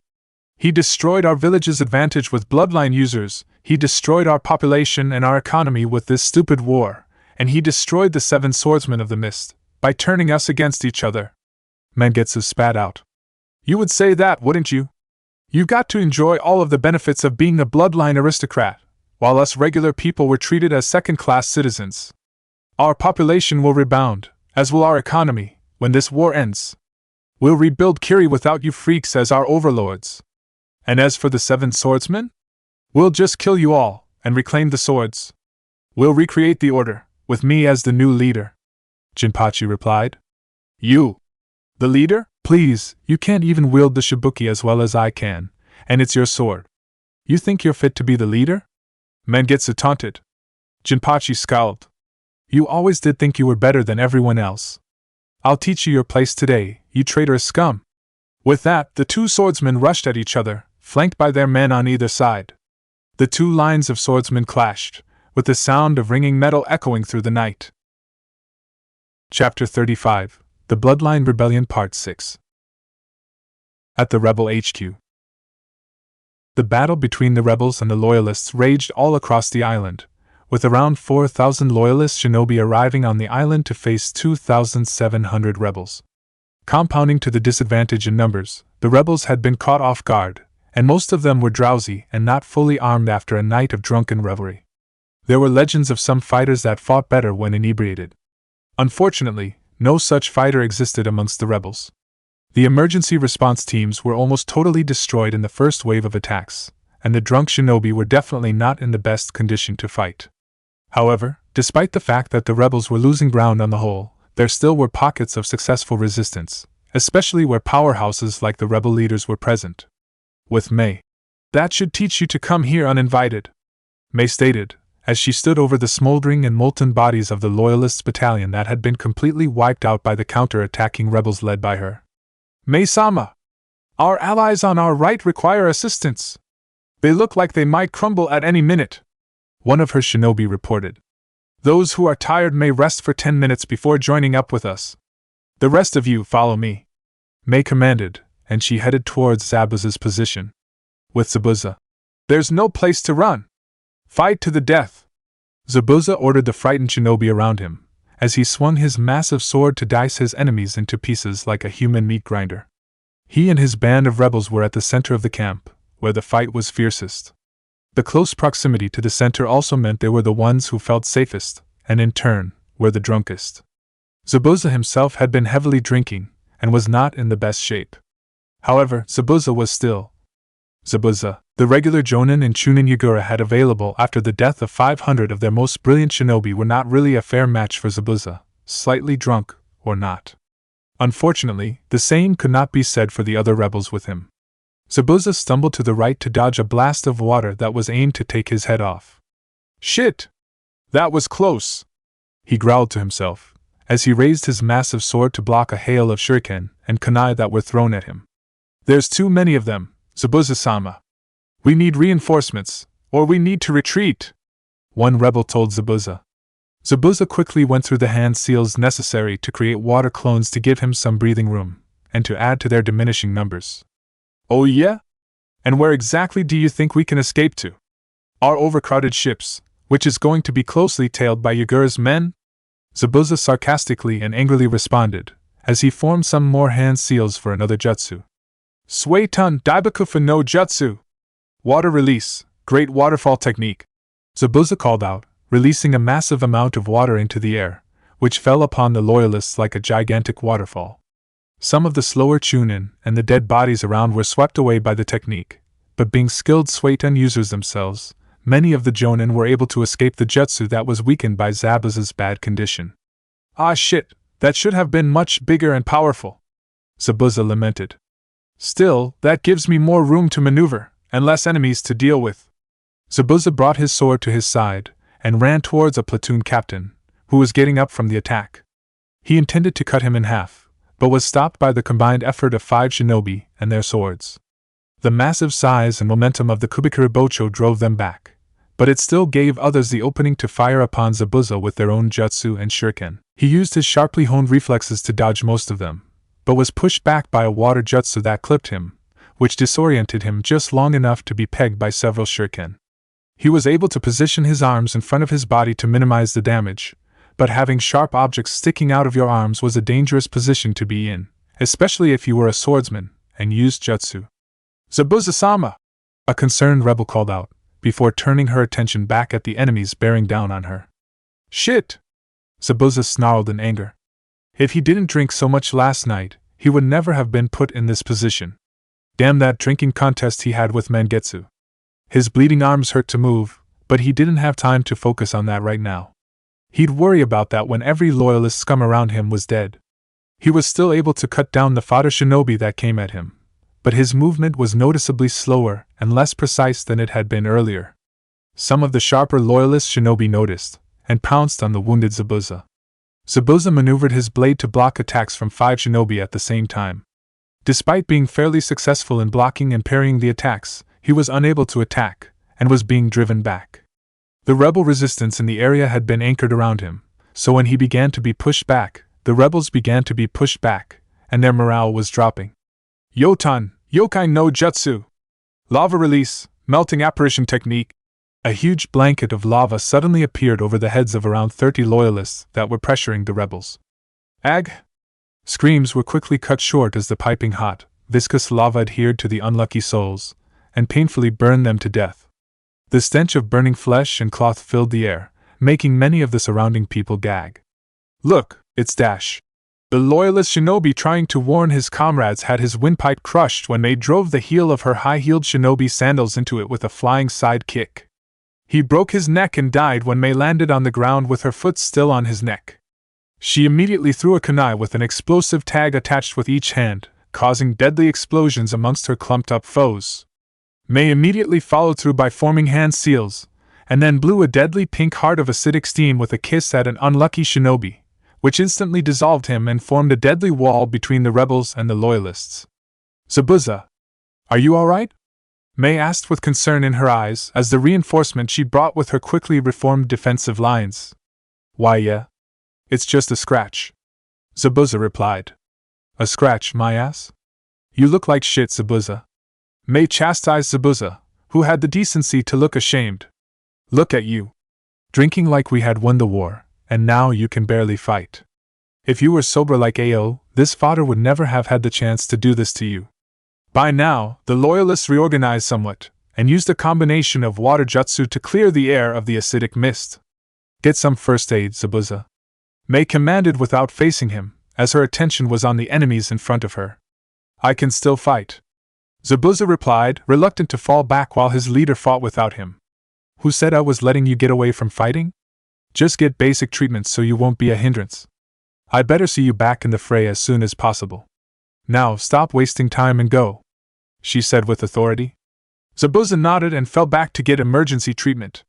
Mei glared at all of the loyalists in front of her, who looked wary and reluctant to engage in battle with her. Hurt my boys, will you? I guess I'll have to show you just how hot I can really get, she said with a suggestive, yet frightening smirk on her face as she winked at them. The loyalists in front of her gulped. Yotan, Yoryuden no Jutsu! Lava release, lava dragon bullet technique! With Mangetsu and Jinpachi swung at Mangetsu furiously with his strange, yet deadly blade. Mangetsu, however, was a master of all of the 7 swords. He knew just how deadly the Shibuki was. However, his experience with the sword also meant he knew how to fight against it. Mangetsu used the chakra forms of the Hiramakerii to keep Jinpachi at a distance, while changing the forms to keep his attacks unpredictable. The explosions from the Shibuki were meant to kill a single person with a direct strike instead of blowing up huge areas, and this meant Mangetsu was mostly safe from the deadly explosions. Jinpachi gritted his teeth as he tried his best to deliver a fatal blow to Mangetsu. He had always hated Mangetsu, and had a bit of an inferiority complex towards him, even if he never showed it. Mangetsu was the only one among them with a bloodline, but he also happened to be one of the strongest, even without the bloodline. Jinpachi was a skilled swordsman, and feared by his enemies, but he was still considered one of the weaker members of the 7 ninja swordsmen, forming the unofficial B team of the order, along with Kushimaru, Raiga, and Jinin. They made up for it by being crueler than the others, but it had always been a sore point for Jinpachi. Even though Mangetsu was not at his best, due to the drinking competition against Zabuza from the night before, Mangetsu was a prodigy when it came to kenjutsu. He grinned as he parried each of Jinpachi's blows and smacked him around with the flat side of the Hiramakerii, in an effort to humiliate him. It worked. Jinpachi was absolutely furious. Even with all of the training he did after the rebels broke off from Kiri, he was still unable to match, let alone best, Mangetsu in a sword fight. However, just because he couldn't defeat him one-on-one in skill didn't mean he would lose. Jinpachi calmed down, and even grinned back at Mangetsu when he came up with a plan. He had been observing and learning from Yugura, serving as his right-hand man. If you can't win head-on, then use devious methods to achieve your goals. Jinpachi jumped back to avoid a swing from the hammer form of the Hiramakerii. Mangetsu smirked and placed his sword over his shoulder, with his free hand on his hip. Heh!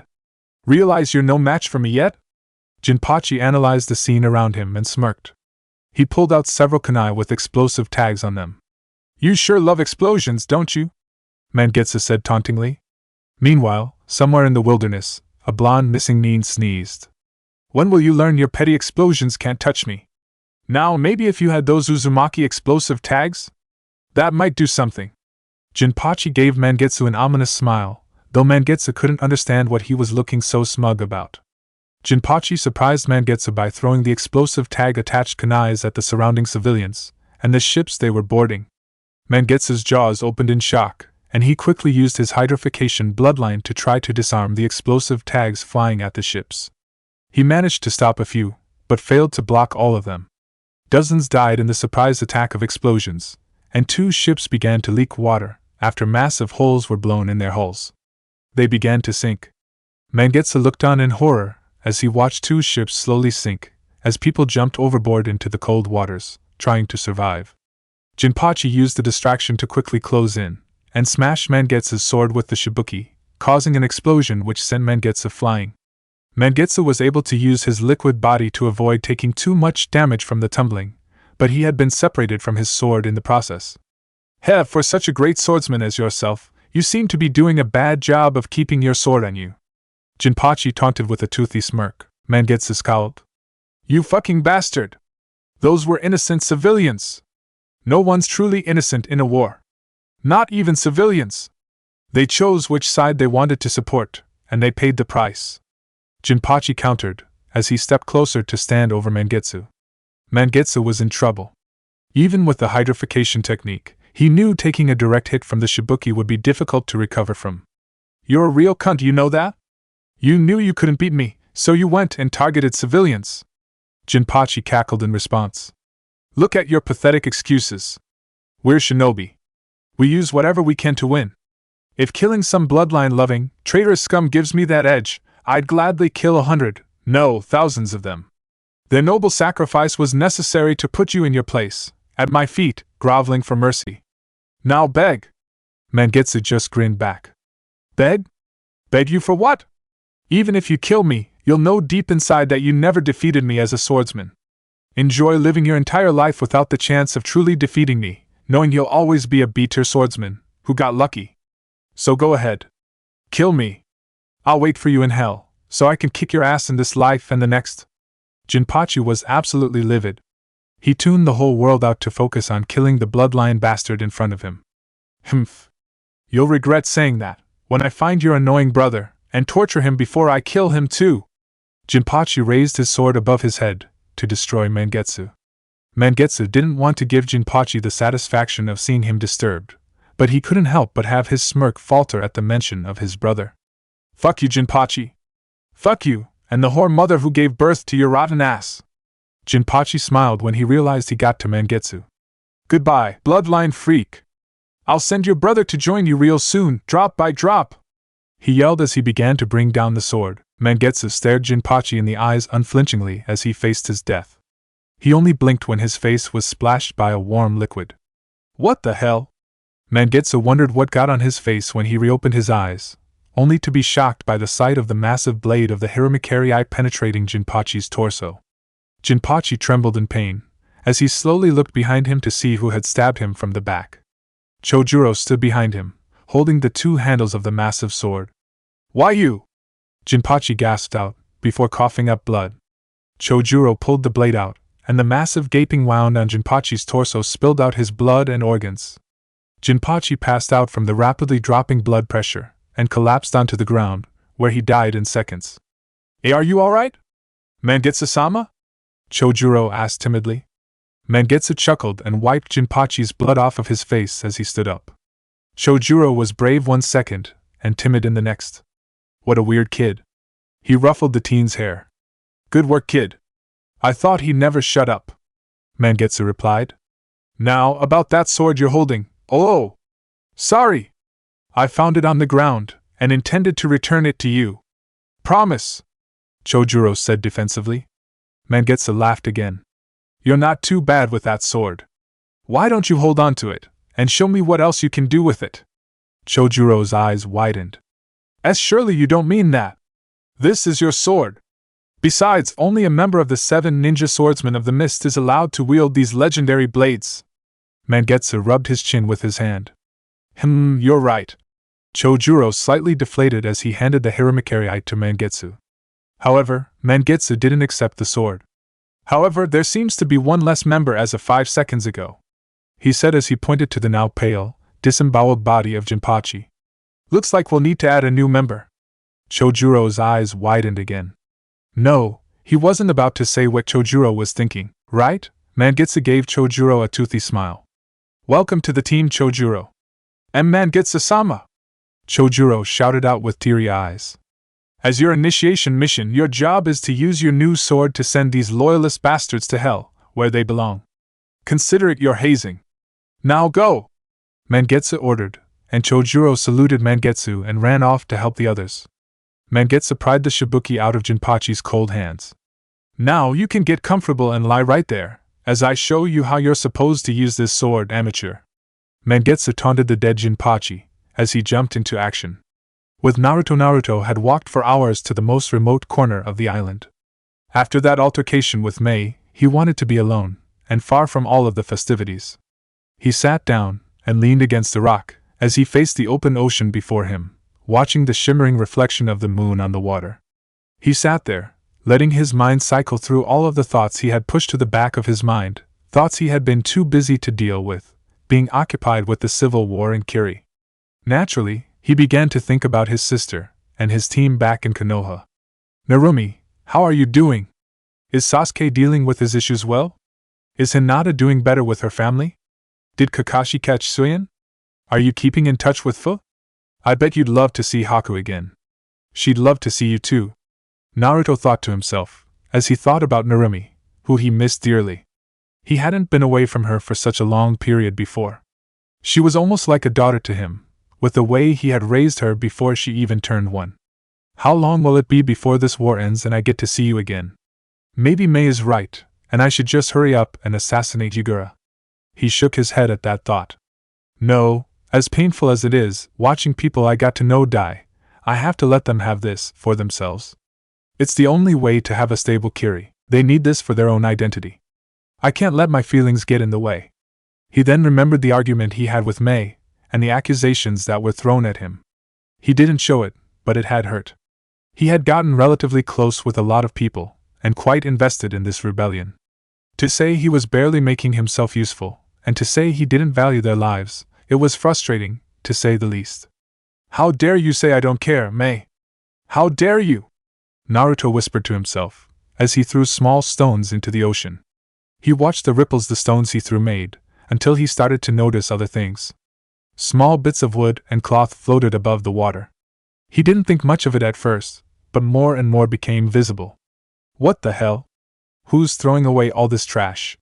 Naruto thought to himself. He got closer to see what the floating debris was. One of the pieces of wood floating towards him was a piece of carved wood. He fished it out of the water, and examined it more closely. Is this a piece of railing from a ship?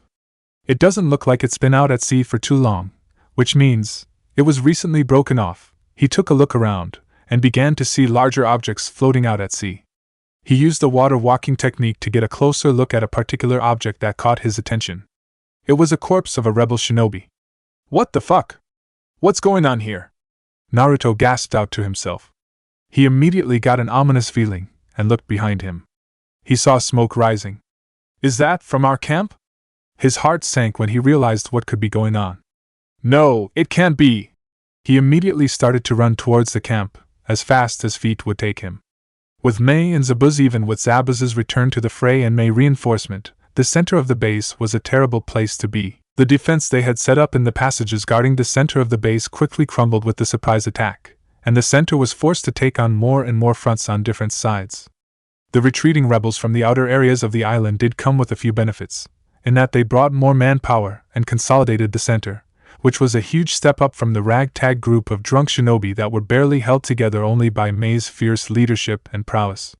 With their help, Mei was able to slowly move her forces backwards, until they had their backs to the docks where Ao and Mangetsu had formed a stable defensive zone. Still, they were surrounded on three sides, and escape seemed unlikely. The rebels were down to just below 1,400 shinobi, having lost almost half of their men in the nighttime raid, while the loyalists still had over 3,000, more than doubling their forces. The western flank of the rebels was struggling the most, having been hit particularly hard at the start of the battle, with the fewest number of reinforcements joining them. Being bunched up in a statically was the worst position for shinobi to be in, especially if you didn't have many defensive jutsu. The rebels periodically used Suetun, Suijin Hiki, water release, water encampment wall, for defense, but the chakra cost for the jutsu meant it was heavily inefficient as a means to stop the rain of kunai and shuriken that came their way, which cost absolutely no chakra. The loyalists had the numbers to simply throw jutsu as bait to make the rebels use the wall of water for defense, wait for them to cancel the jutsu, then throw a barrage of projectiles and jutsu at them, killing many with each wave. Sir, we can't keep this up. We need reinforcements, or we need to change our tactics. Something needs to change or we'll all die here like sitting ducks, one shinobi told the officer in charge of the flank. The officer pulled a kunai out of his bloodied shoulder. And what would you have us do? Charge at them? That's exactly what they want. Once we're out of formation, they'll surround us and cut us to pieces. Then they'll hit the exposed rear of our allies. No! Even if we can only serve as glorified meat shields, we'll stand our ground and protect our allies to our dying breaths. That's when the shinobi around him realized how bad of a situation they were in. At this rate, it was only a matter of time before they would all be killed. They weren't even expecting to win or to get away. It was hopeless. Suigetsu! Kimimaro! Formation B! A voice called out from behind the loyalist lines. Got it! Suigetsu called out, and created a dragon of water which flew straight towards the middle of their formation. A few unlucky loyalists were blown away by the attack, but most of them wisely stepped to their side of the dragon to let it pass by them harmlessly. Suigetsu grinned, and released his jutsu. His part in the formation Naruto had created for his team was set up. Haku immediately followed through by freezing the long puddle that was left behind, forming a trail of ice that led all the way to the rebel lines. The three teens jumped on the ice, and used the slippery ice as a highway towards the rebel lines. Loyalists on either side of the ice trail tried to attack the three teens, but Kimimaro in the front of the formation easily dispatched them with his sharpened bones, using the speed from skating on the ice to boost his momentum and penetrative power, while Haku and Suigetsu provided ranged attacks from behind him. Leaving a bloody trail of bodies behind them, the three arrived at the exhausted western flank. Kill those bastards! Focus your fire on those three bloodline freaks! A furious officer of the loyalist battalions on the western flank ordered. Suigetsu! Haku! Formation E! Kimimaro ordered calmly, using the next formation of the playbook Naruto created for them. Everyone, use the Jinchuriki, water encampment wall, on my command. Suigetsu ordered. Despite outranking the technically still genin shinobi, they were awestruck at how powerful and efficient the three were, and they obeyed Suigetsu and cast their jutsu when he gave the word. Now, walls of water covered the entire front, blocking the hail of kunai and shuriken that were thrown at the rebels. It's fine. Just wait for them to release the jutsu, and throw the next wave. The loyalist officer commanded. However, formation wasn't done just yet. The loyalists watched in shock, as the water wall in front of them began to solidify into ice. Haku fell to one knee after she froze the entire wall. Even though she had saved a lot of chakra by freezing the existing wall of water instead of creating her own wall of ice, she had expended a huge amount of chakra, and was running dangerously low. Well done, Haku. Now, Suigetsu, a boost please. Kimimaro asked Suigetsu. Got it. Suiton, water pillar jutsu. The water below Kimimaro began to coalesce underneath him, until it created a pillar that raised him above the wall. There. Everyone. Aim at that Kaguya bastard. A loyalist officer roared, and his men responded by throwing projectile after Kimimaro. Kimimaro didn't even blink or show any expression on his face as he danced around each projectile, while firing bone after bone out of the tips of his fingers in every direction, which tore through dozens of loyalists. Meanwhile, even the kunai and shuriken that hit Kimimaro did nothing, as he made sure they hit his hardened bones instead of any of his soft and vital organs. The rebels were in awe as they watched their reinforcement of 3 genin, who were only that in name, literally stop the loyalists dead in their tracks. The loyalists fell back to catch their breath and to come up with a new strategy, and Kimimaro hopped off of his platform. He walked up to the officer in charge of the flank with Haku and Suigetsu at his side. Now, where is Mei-sama? He asked. With Mei, the loyalists were having trouble approaching the center of the rebel formation, with the pools of bubbling lava that dotted the land between them, and the acidic mist that hung above them, obscuring their view, the work of Mei. However, this defensive setup wasn't without cost, as Mei was left terribly exhausted after using so many chakra-heavy jutsu for hours on end.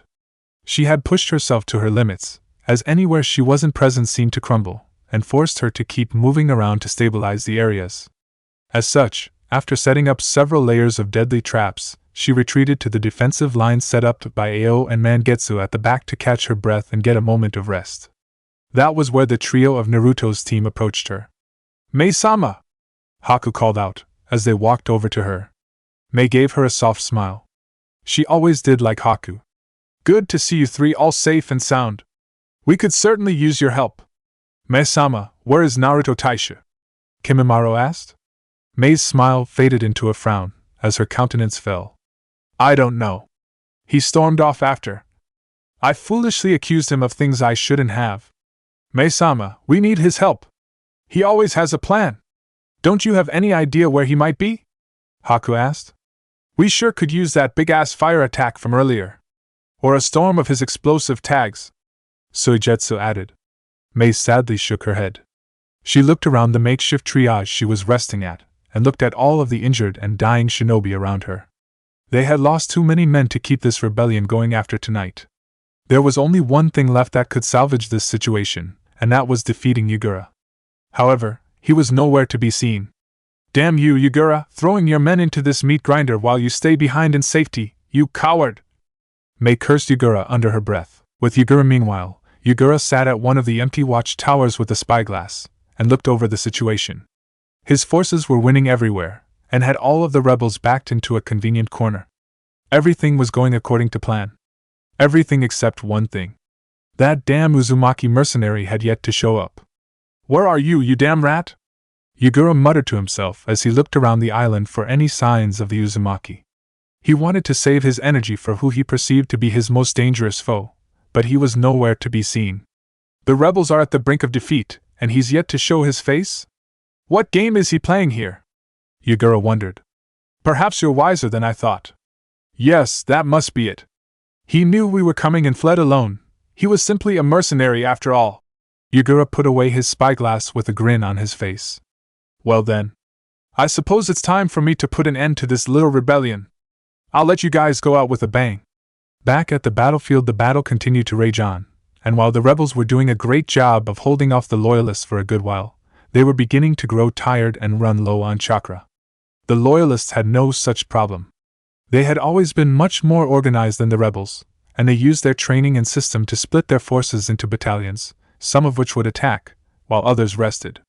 Even their logistics were better, even though the rebels had the home ground, with efficient supply lines forming behind their defensive lines, distributing weapons, water, medical aid, or even chakra pills to resting shinobi.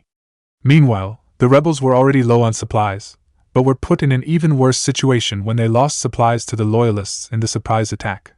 "Mei-sama, we're out of chakra pills!" one kunoichi reported to Mei. "Shit! Could things get any worse?" Mei sighed. They desperately needed chakra pills and soldier pills after the hours of exhausting fighting. "Mei-sama!" a shinobi shouted out in panic as he ran towards her. "What is it now?" Mangetsu complained to Mei. "Yes? What is it?" Mei asked the shinobi. "Mei-sama! We're in trouble. The loyalists are chanting Yagura's name. I think he's arrived," he reported. Everyone around felt their hearts sink. "Well, it looks like things got worse, Mei-sama," Ao commented. Mei didn't have the time to deal with Ao's comment. She had wished Yagura was present so they could somehow salvage the hopeless situation, but now that Yagura actually showed up, she realized she didn't really want to face him right now. "I see. All right.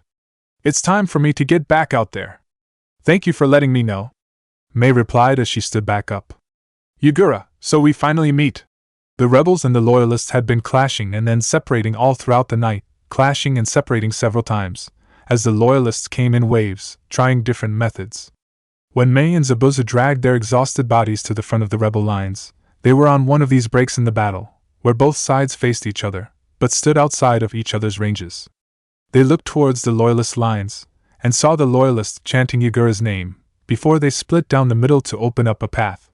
From that path, a shortish young man appeared, twirling a black staff in his hands. "Ah, we meet at last, Mei, the great beauty of Kiri," Yagura said with a smile. "Kill him! If we can kill him, this war is over!"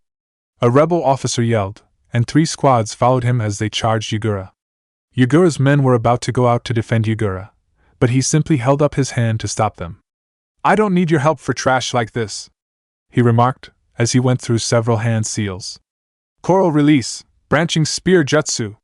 Several sharp branches of coral grew from his staff, and impaled each of the 12 shinobi that were charging at Yagura, killing them. Yagura smiled and released his jutsu, dropping the dead shinobi on the ground unceremoniously. Mei glared at Yagura, who spat on the closest body to him. Yagura looked up and smiled. "Come on. You didn't really think something so pathetic would work on me? Did you? I'm insulted if you thought some trash could beat me." Mei was furious at how he treated her dead shinobi. "Yotan, Yoryuden no Jutsu! Lava release, lava dragon bullet technique!" Mei yelled as a dragon made up of bubbling lava erupted out of the ground in front of her.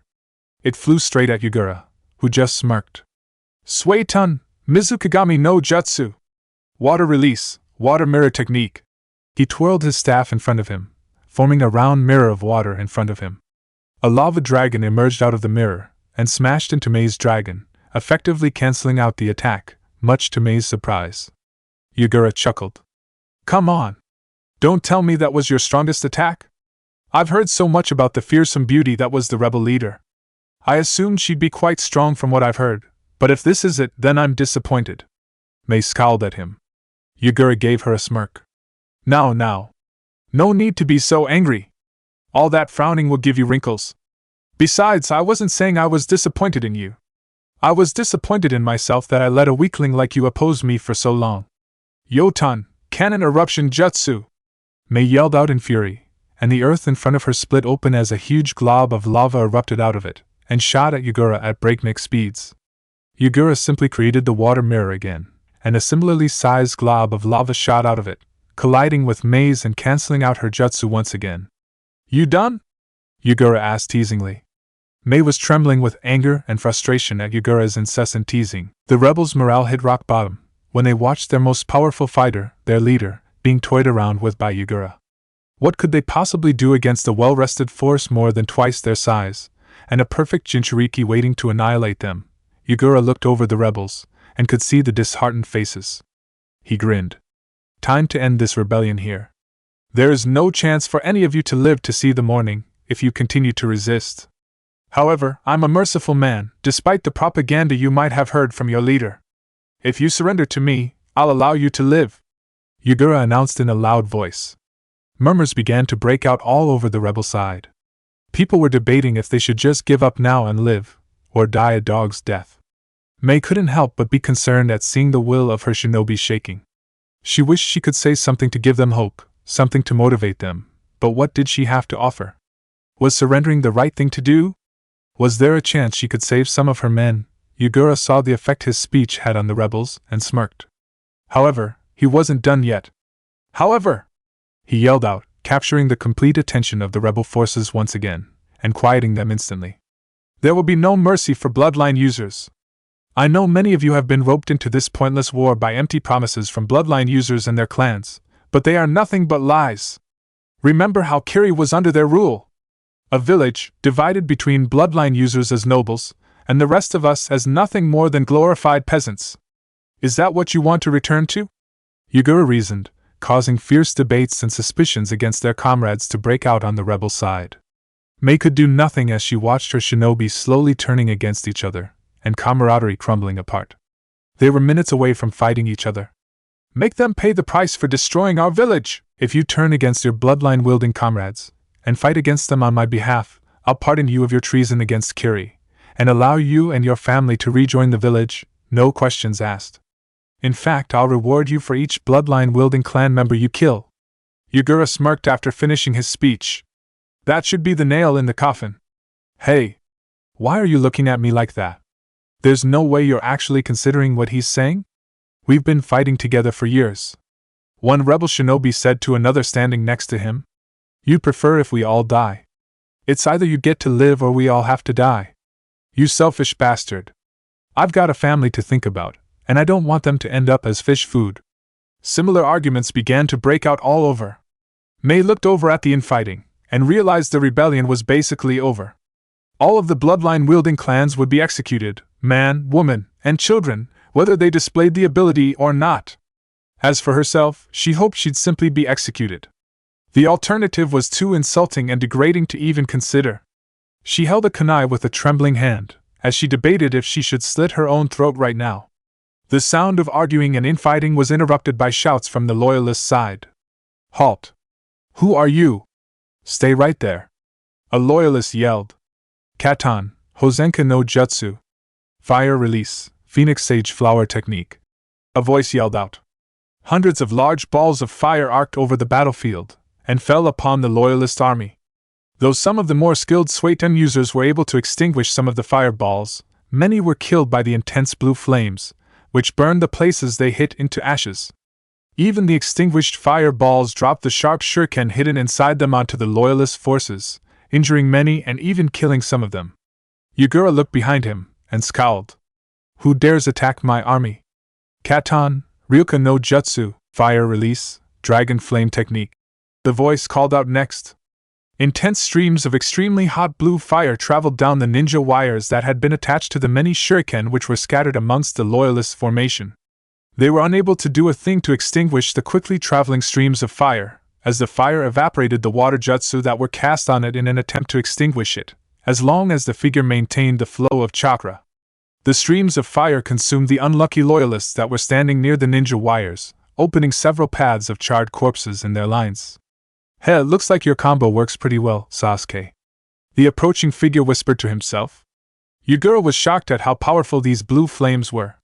He had seen plenty of fire jutsu in his life, but he had never seen fire like this, which would overpower water jutsu, as if fire was strong against water, instead of it being the other way around.